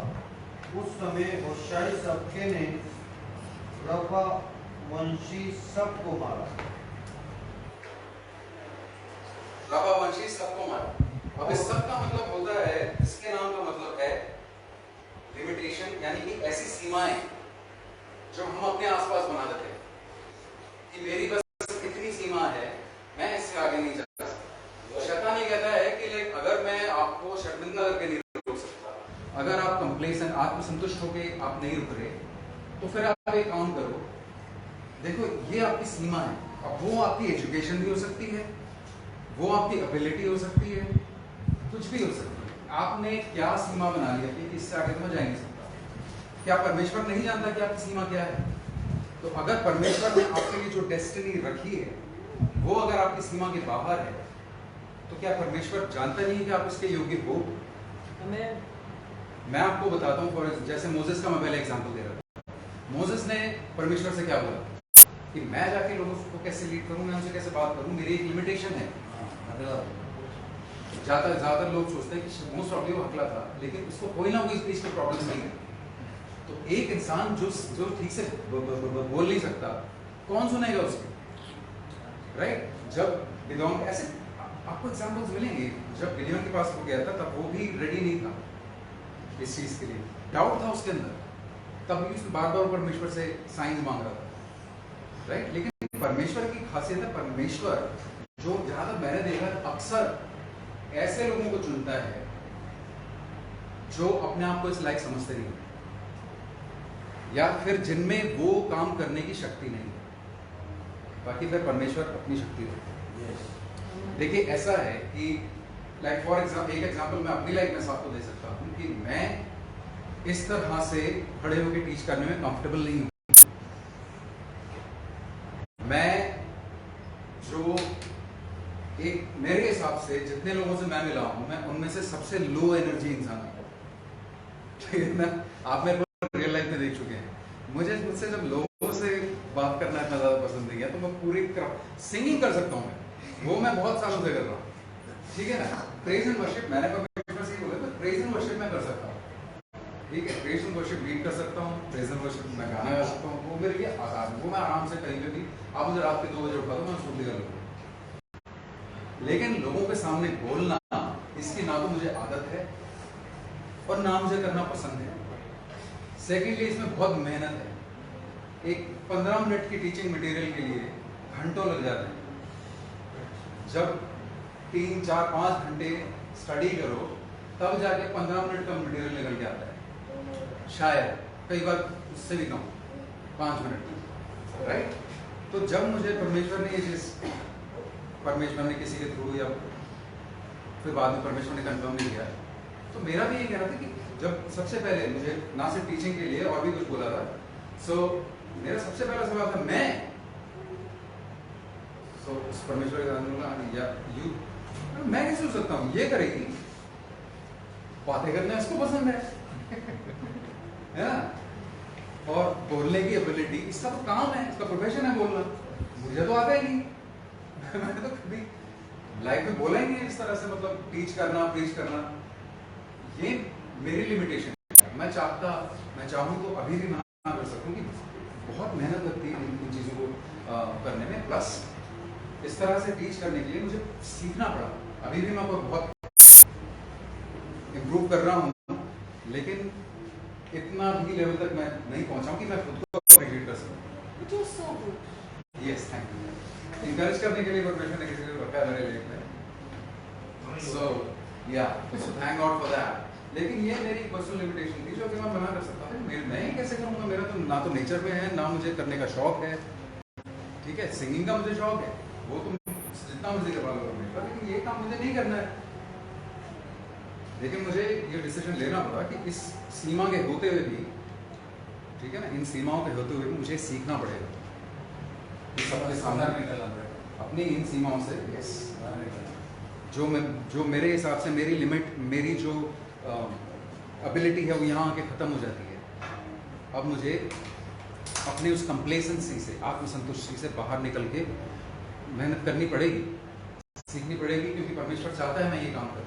क्यों चाहता है पता चलेगा लाइफ में, परमेश्वर ने मुझे क्यों चुना है इस काम के लिए, राइट। सो ये एक एग्जांपल है, ऐसे एग्जांपल्स आप अक्सर देख सकते हो। एक और एग्जांपल बाइबल में, जैसे जो स्पाइस थे, जो पांच तो ये है, जो 12 स्पाइस गए थे उसके अंदर, यस, जो कनान देश में जब इजराइल के लोग जाने वाले थे तो उन्हें 12 जासूस भेजे थे, राइट। उसमें से 10 लोगों ने आके क्या बोला कि हम तो इनके सामने टिड्डी जैसे हैं, हम कहाँ इनसे लड़ेंगे, कैसे होगा, क्योंकि वो परमेश्वर के सामर्थ्य को नहीं समझ पाए। ये वो लोग थे जिन्होंने ना सिर्फ 10 उन चमत्कारों को देखा मिस्र देश के अंदर, उन्हें अपनी आंखों से अभी कुछ ही महीने पहले जब वो ये बात कर रहे थे, समुद्र को फटते हुए देखा है। समुद्र के बीच में से पैदल निकले हैं ये, उसके बाद कितने चमत्कार देखे। तो कैसे लोग थे ये कि परमेश्वर के सामर्थ्य को इतना सब कुछ होने के बाद भी पहचान नहीं पाए, और इसी वजह से परमेश्वर ने उनको बोला तुम में से एक भी इंसान अब प्रॉमिस लैंड में नहीं जाएगा, जाओ जाके और 29 साल यहाँ पे घूमते फिरते रहो, और उनमें से कोई भी इंसान नहीं है। इसलिए ड्यूटरॉनमी, जो कि सेकंड लॉ बोला जाता है, तब मोसेस ने नई जनरेशन को वही नियम जो पहले वो बता चुका था प्रीवियस जनरेशन को, फिर से उसने वो नियम उन सबको खड़े होकर बताया। एक तरह का स्पीच है पूरा ड्यूटरॉनमी, जहाँ वो खड़े होकर ये सारी चीजें बता रहा है, राइट। सो हमको सीमाओं के अंदर बांध के, ये एक तरीका है जिससे शैतान हरा सकता है, ठीक है। अब जल्दी से हम बाकी के 2 देख लेते हैं। एक उसका भाई था, 19वां पद पढ़िए इसी का। और गोग में फलिस्तियों के साथ फिर युद्ध हुआ। उस समय बेतलहमी वासी यारोयाम के पुत्र एलनान ने दस्ती गोलायत को मार डाला और उसके बच्चे की छड़ गोलाई की डोंगी के समान थी। राइट, फिर से आप देख रहे हैं कि उसके बच्चे की और इन चीजों की बात हो रही है। इस वाले भाई का नाम था लेहमी, और हमको इसके नाम का पता चलता है कहाँ से, पहला क्रॉनिकल्स, पहला इतिहास, अगर आप लिख सकते हैं बाद में जाके देख सकते हैं, उसका 20 का 5 में इसका नाम लिखा है। इसका नाम था लेहमी, ठीक है। अब ये पेन चल रहा है कि पहले ओके, और मैं हिंदी में लिख रहा हूँ लेहमी, और इसके नाम का मतलब होता है प्रोविजन, फूड या ब्रेड, यानी कि भोजन, रोटी या फिर प्रयोजन। तो अब आप सोचेंगे ये तो अच्छी चीज है, प्रयोजन में क्या बुराई है, लेकिन ये वो वाला प्रयोजन नहीं जो परमेश्वर हमको देता है। ये एक जाली प्रयोजन है, काउंटरफेट जिसको बोलते हैं। काउंटरफेट का मतलब होता है जैसे काउंटरफेट नोट आता है, फर्जी, जाली, नकली, जो जैसे नोट आते हैं जिसको बैंक वाले एकदम से फाड़ देते हैं, क्योंकि वो जाली है, नकली है। और जैसे मैंने आपको पहले बताया कि शैतान अक्सर वादे करता है लेकिन देता कुछ नहीं है, ये फर्जी वादे होते हैं, राइट। तो इसके नाम का मतलब है काउंटरफेट प्रोविजन, यानी कि नकली, जाली प्रावधान, और इसके द्वारा वो हमको रुकाता है। ओके, हम इसको जाली प्रावधान कहते हैं, जाली प्रावधान।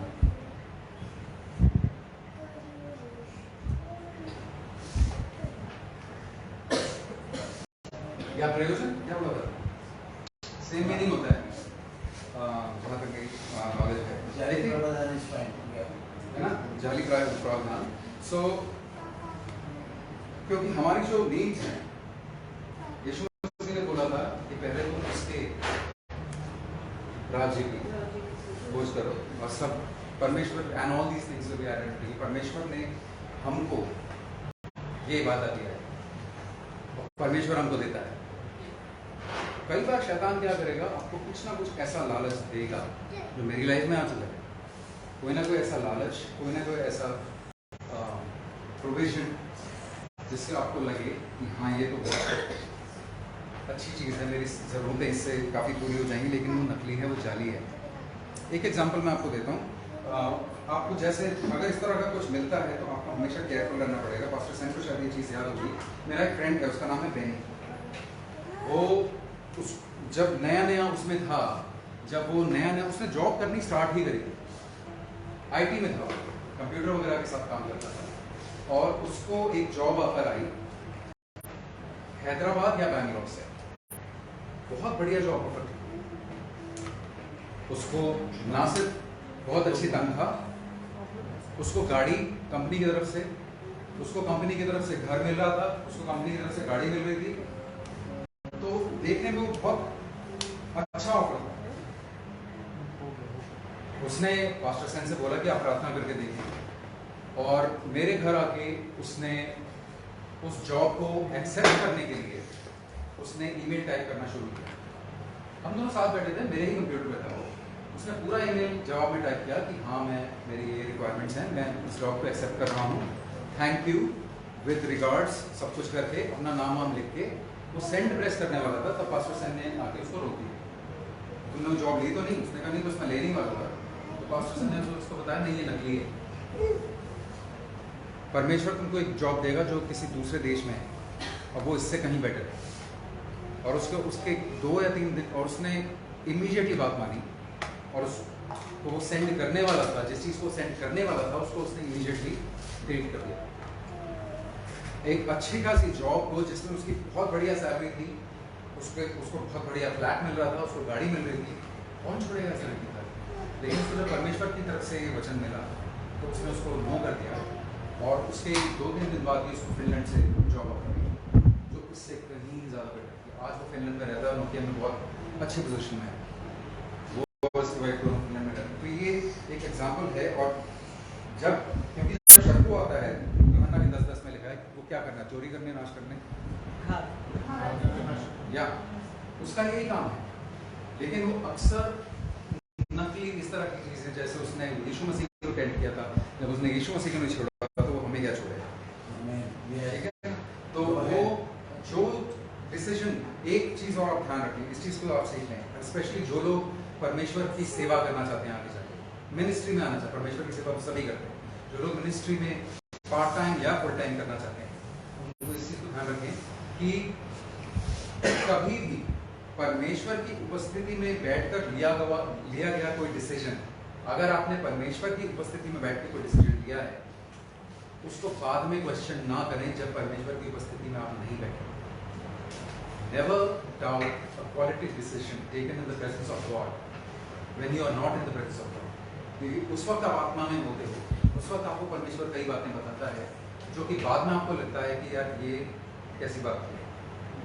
हमें कई बार लगता है, वर्शिप में कई बार मुझे ऐसी कई चीज़ें जो मुझे बाद में, क्योंकि वर्शिप में और प्रार्थना में कई बार आप चेंज हो जाते हैं, ऐसी फीलिंग आपको आई होगी, राइट? सो कभी भी जब एक बार शैतान को पता चल गया कि इसने डिसीजन लिया है परमेश्वर के साथ बैठ के कि मैं ये करने वाला हूँ, वो कोई ना कोई चीज़, मोस्ट प्रोबेबली एक से भी ज़्यादा चीज़ें आपके रास्ते में ज़रूर लाएगा, और कोई ना कोई नकली प्रावधान ऐसा लेके आएगा कि आपको लगे हाँ यही है। सो आपको अब अनफॉर्चुनेटली हमारा मनोयुग तो ऐसा ही है, आपने चुना ही ऐसा रास्ता है कि आपको परमेश्वर के साथ टाइम स्पेंड करेंगे, उसके बाद सुनेंगे तो आपको बता देना नहीं, रॉन्ग डायरेक्शन, राइट? उसके बाद अब आगे ये सबसे इजी है, और जो मेरे ख्याल से जो सब लोग बता सकते हैं, जो 5वां इनका भाई है, जो 5वां बेटा है राबा का, जो गोलायत का 4था भाई है, इसका नाम नहीं दिया गया, और उसका एक रीज़न है जहाँ तक मेरा देखना। 2 सैमुएल का आप जहाँ पर आप हैं 21, उसका 20 और 21 पढ़िए, फिर गत में भी युद्ध हुआ। अच्छा, इस चीज़ को देखिए, बार बार ये आ रहा है, and again there was a battle, फिर से एक युद्ध हुआ। जब आप इसको पढ़ेंगे ना, उसमें बार बार ये आ रहा है, फिर युद्ध हुआ, फिर ऐसा हुआ, फिर वो जीत गया, और फिर आता है फिर एक और युद्ध हुआ। अब आप इस चीज़ को सीखिए कि हम यहाँ पे आत्मिक तौर पे बाइबल हमको क्या बता रही है कि युद्ध जो है वो खत्म नहीं होते, बार बार आएगा, क्योंकि जो बारिश पड़ती है वो धर्मी और अधर्मी पे एक समान पड़ती है। अगर एक फूलिश इंसान ने समुद्र के किनारे घर बनाया, एक ने चट्टान में बनाया, ये बात मैं आपको पहले बता चुका हूँ, दोनों में तूफान आया, राइट। सो बार बार आप ये चीज़ भी देखिए। फिर गत में भी युद्ध हुआ, वहाँ बड़े ईलडोर वाला एक रपाई वंशी पुरुष था, रपाई वंशी, जिसके एक हाथ पाँव में 6 उंगलियां अर्थात गिनती की 24 उंगलियां थी, यानी कि उसके दोनों हाथों में 6 उंगलियां और उसके पैरों में भी 6 उंगलियां। ना सिर्फ वो विशाल था, ना सिर्फ वो दानव था, दैत्य था, जो भी आप उसको बोल लो, लेकिन देखने में भी वो डरावना था। 6 उंगलियां जिसकी हों वो आपको कैसा लगता होगा, राइट। सो अब ये इसको हम क्या मानते हैं, 24 फिंगर्स, यस,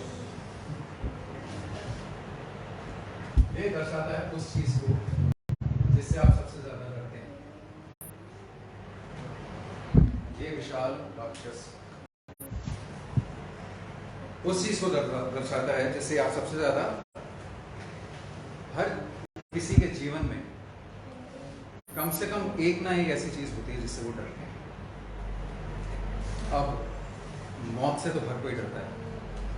अगर किसी को रिपोर्ट मिल जाए कि आपको कैंसर है, सॉरी, तो फिर क्या होगा उसको परमेश्वर, उस डर को हटा के परमेश्वर के वचन को अपने सामने रखना होगा। उसको ये समझना होगा कि ये युद्ध है और परमेश्वर इन सब चीज़ों से बहुत बड़ा है।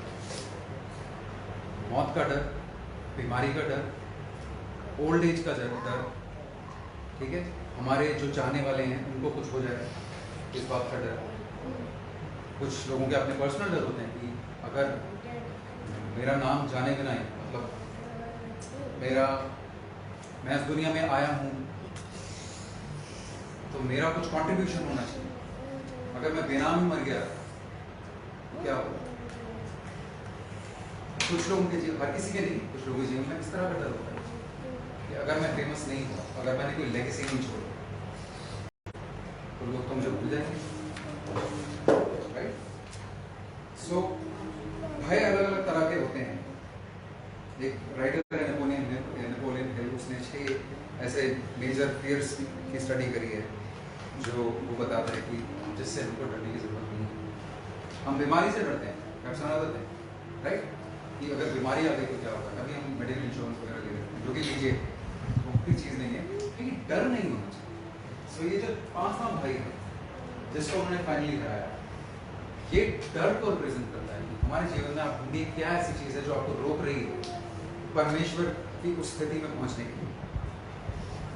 सो हमको ये देखना पड़ेगा कि हमारे जीवन का अभी इनमें से एक एक दानव को हम अभी खत्म करें, अभी इसको कर दें, नहीं तो ये आपको अपनी डेस्टिनी तक पहुंचने में रोकेगा। कई लोग वेट करते हैं कि कब स्थितियां एकदम ठीक होंगी तब हम कुछ करना शुरू करेंगे। मैं ये चीज़ कर चुका हूँ कि कब कंडीशंस एकदम राइट होंगी, है ना, क्योंकि इक्लेसियास्टिस सबोपदेशक 11:4 में लिखा है amplified version, he who observes the wind, आज विंड की बात कुछ मेघना भी कर रहे हैं, he who observes the wind and waits for all conditions to be favourable will not sow and he who regards the clouds will not reap. जो इंसान इंतजार करता रहेगा कि कब हवाएं ठीक होंगी और कब बादल ठीक पोजीशन में होंगे, वो कभी ना तो बोएगा ना वो कभी कटाई करेगा, वो वेट ही करता रहेगा। Yes, right. सो आज हम ये चीज ठान लें कि शेम को, शर्मिंदगी को अपने जीवन से निकालें, कंप्लेसेंसी, हम उस डॉग की तरह ना बने जो उस कील पे बैठा रहा, जो जिसने उसके साथ समझौता कर लिया कि हाँ ठीक है, इतना भी दर्द नहीं हो रहा कि मुझे उठना पड़े। अपनी सीमाओं को से बाहर निकलना सीखें, अपने लिए बाउंड्रीज ना बनाएं, अपने आप को डिफाइन ना करें, ये मेरी डेफिनेशन है, ये मेरी लिमिट है। आप लिमिटलेस हो, आप परमेश्वर के बच्चे हो, आपके लिए कोई भी लिमिट नहीं। अगर परमेश्वर आपको चुन रहा है तो परमेश्वर जानता है आप अपनी लिमिट पे डिपेंड करने की जगह परमेश्वर की असीम पावर पे आप डिपेंड करो।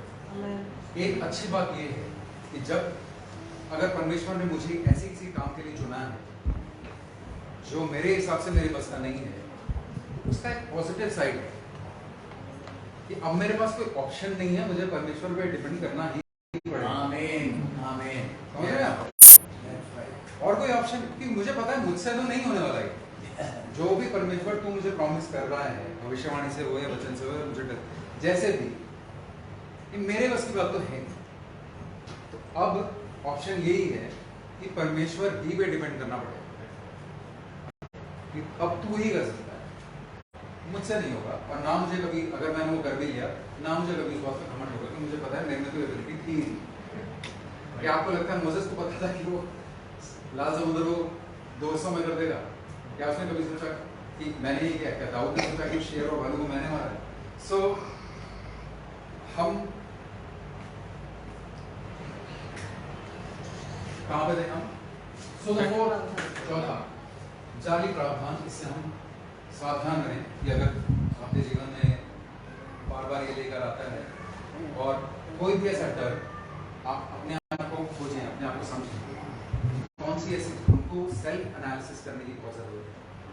हर चीज़ में सिखाई जाती है, हम अपने सिंगिंग में सिखाते हैं आपको अपने आप को जानना बहुत ज़रूरी है कि कौन सी चीज़ है जो मुझे रोक रही है। कई बार वो हमारे बिल्कुल सामने होती है और हमको नज़र नहीं आती या हम देखना नहीं चाहते। ठीक है, तो कौन सी चीज़ है?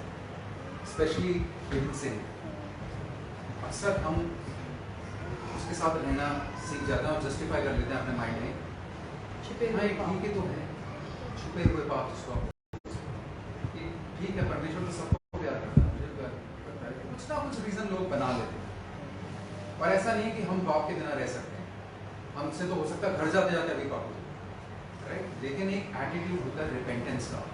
परमेश्वर ने एक सिस्टम बनाया है रिपेंटेंस का, वो हमारे लाइफ में रोज हमको काम में लाना बहुत ज़रूरी है कि हम समझौता करके उस पाप के साथ रहना ना शुरू करें।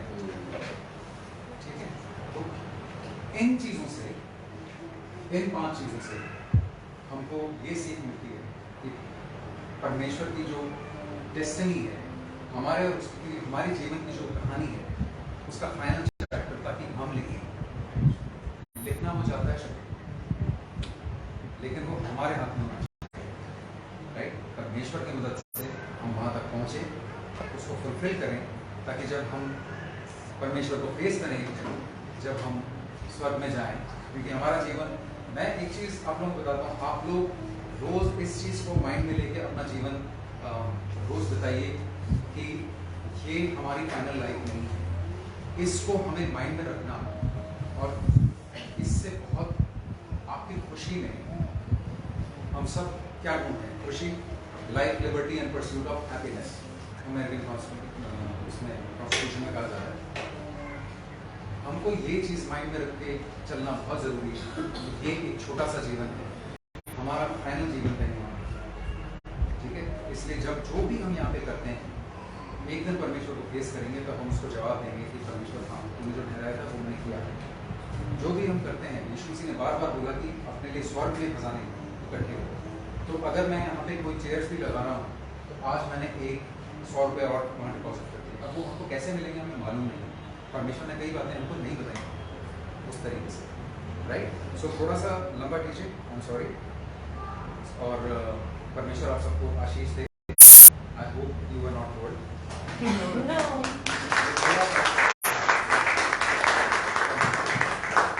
इसलिए आप लोग मेहरबानी से ध्यान रखें, मुझे भी आत्मा, मैंने 10 साल पहले ये टीचिंग बिल्कुल डिफरेंट तरीके से करी थी। आज 10 साल बाद प्रतीक के द्वारा परमेश्वर ने बिल्कुल डिफरेंट तरीके से बताया। और ये गोलियत के जो ये 5 भाई हैं, ये टाइप एंड शेडो हैं, जो आप एक बारी में, क्योंकि देखिए जब मैंने इतनी एक्सप्लिसिटली 2 हफ्ते तक टीचिंग करी और आपको याद नहीं रही, तो प्रतीक ने जो आज टीच किया वो भी आप भूल जाएंगे अगर इसे रिपीटेडली आपने ना केवल कागज पे उतारा, और वो जरूरी नहीं है यहाँ रखना जरूरी, क्योंकि ये बार बार शताब्दियों से आता रहेगा। और ये वाला खास तौर से लहमी जो भाई है, ये प्रतीक ने बताया जैसे उसके दोस्त को बस वो सेंड करने वाला था। मुझसे उसने पहले कहा था पास सेंड टाइप और ऑफरिंग देने से ये फायदा हुआ है कि मेरे पास ये फैसिलिटी आ गई। मैंने कहा स्टॉप, भेजा तो नहीं, नहीं भरा था, मैंने कहा नो। एग्जैक्टली उसी तरह मैं कई बार आप लोगों को लड़कों को लड़कियों से, लड़कियों को लड़कों से शादी करने के लिए मना करते हैं। मैं कहता हूँ स्टॉप, क्योंकि शैतान का लक्ष्य है आपको अपने डेस्टिनी से रोकना।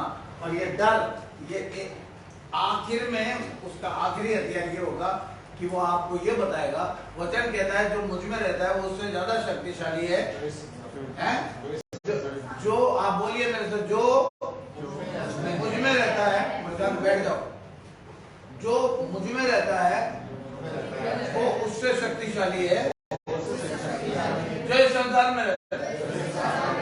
6 उंगलियां 24, वो कहता तेरे पास 10 टोटल कितनी है, 10, मेरे पास कितनी है, सॉरी 5 और 5 10 और 20, मेरे पास है 24, मैं 24 गुना ज्यादा तेरे से पावरफुल हूँ।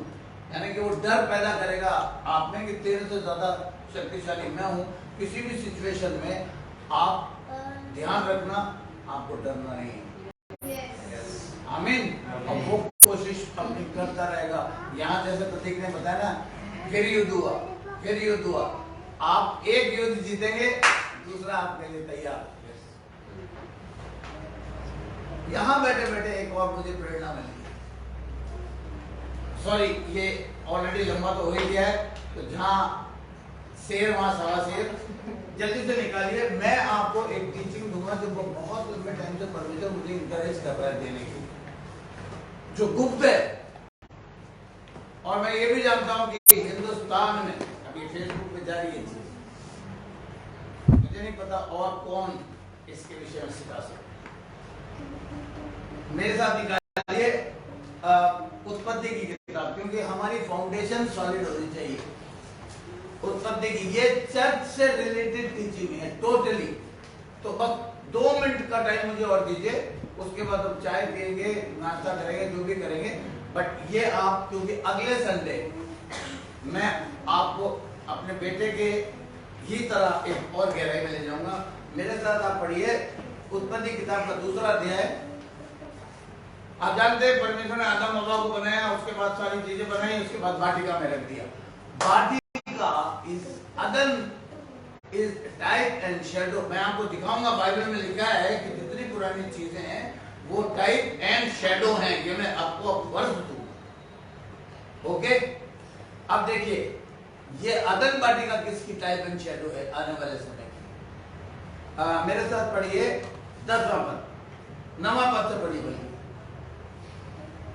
जोर से। कोई जन अभी तक निकाला नहीं गया। परमेश्वर ने कहा आकाश के नीचे का जल एक स्थान, नहीं, दूसरे अध्याय का 9वां पद।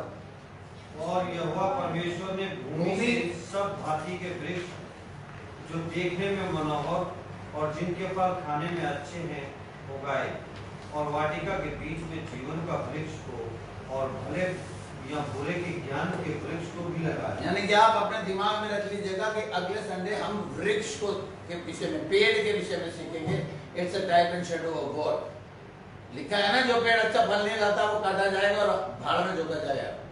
तो पेड़, उसके बाद आगे पढ़िए। और उस वाटिका को सींचने के, हाँ, उस वाटिका को सींचने के लिए। अगले जो पेड़ है ये वाटिका है। वाटिका किसे दर्शाती है, पेड़ किसे दर्शाते हैं। और फिर सींचने के लिए एक काम किया परमेश्वर ने, एक महानदी अदन से निकली, महानदी अदन से निकली। हाँ, और वहां से आगे बढ़कर 4 धाराओं, और वो फिर वहां से बढ़कर 4 भागों में बट गई।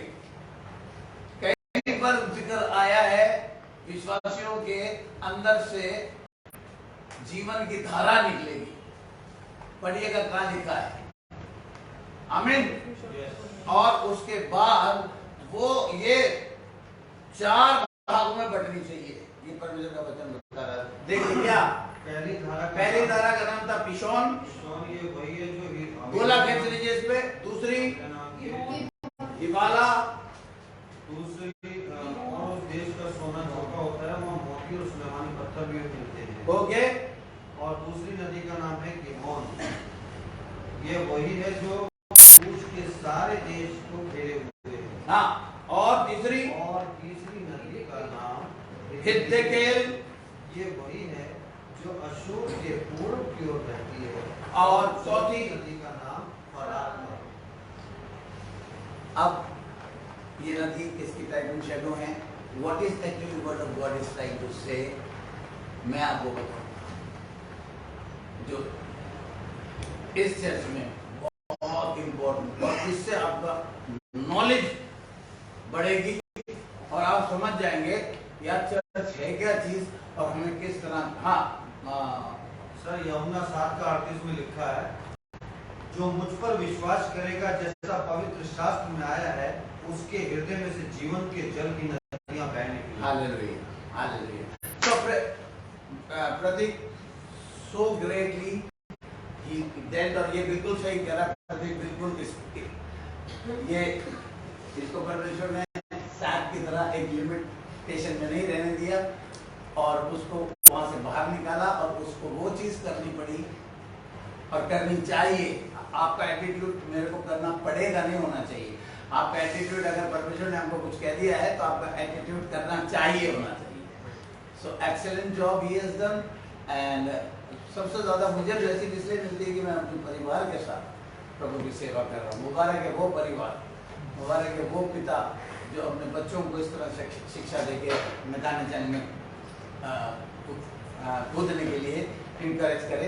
सो मेघना ही नहीं, बचपन से मैं भी उसको इनकरेज करता था और मैंने उसकी मम्मी ने बहुत ज़्यादा प्रार्थना या बिलीव करा और आज भी वी आर रिसीविंग इट। सो कभी कभी ऐसा होता है कि किसी चीज़ के लिए आप बहुत ज़्यादा प्रार्थना कर रहे हैं लेकिन उसका फल कई सालों बाद आपको दिखाई दे। God has time. तो ठीक ही ने आपको सिखाया है आइदर यस और नो और okay. Praise the Lord, it's a blessing for me. आप लोग, मैं फिर बता रहा हूँ, अगर आप में से कुछ लोगों के पास 100 रुपए अभी कुछ टाइम की बात है, उसके बाद हम आपसे इस चर्च की बुकिंग के लिए पैसे नहीं लेंगे, फिर भी अगर आप देना चाहें तो आपकी ब्लेसिंग है। बट चर्च के लिए जो पैसे हम देते हैं 100 रुपीज़, वो आप चुपचाप से प्रशांत को दे दीजिएगा और आई डोंट वांट टू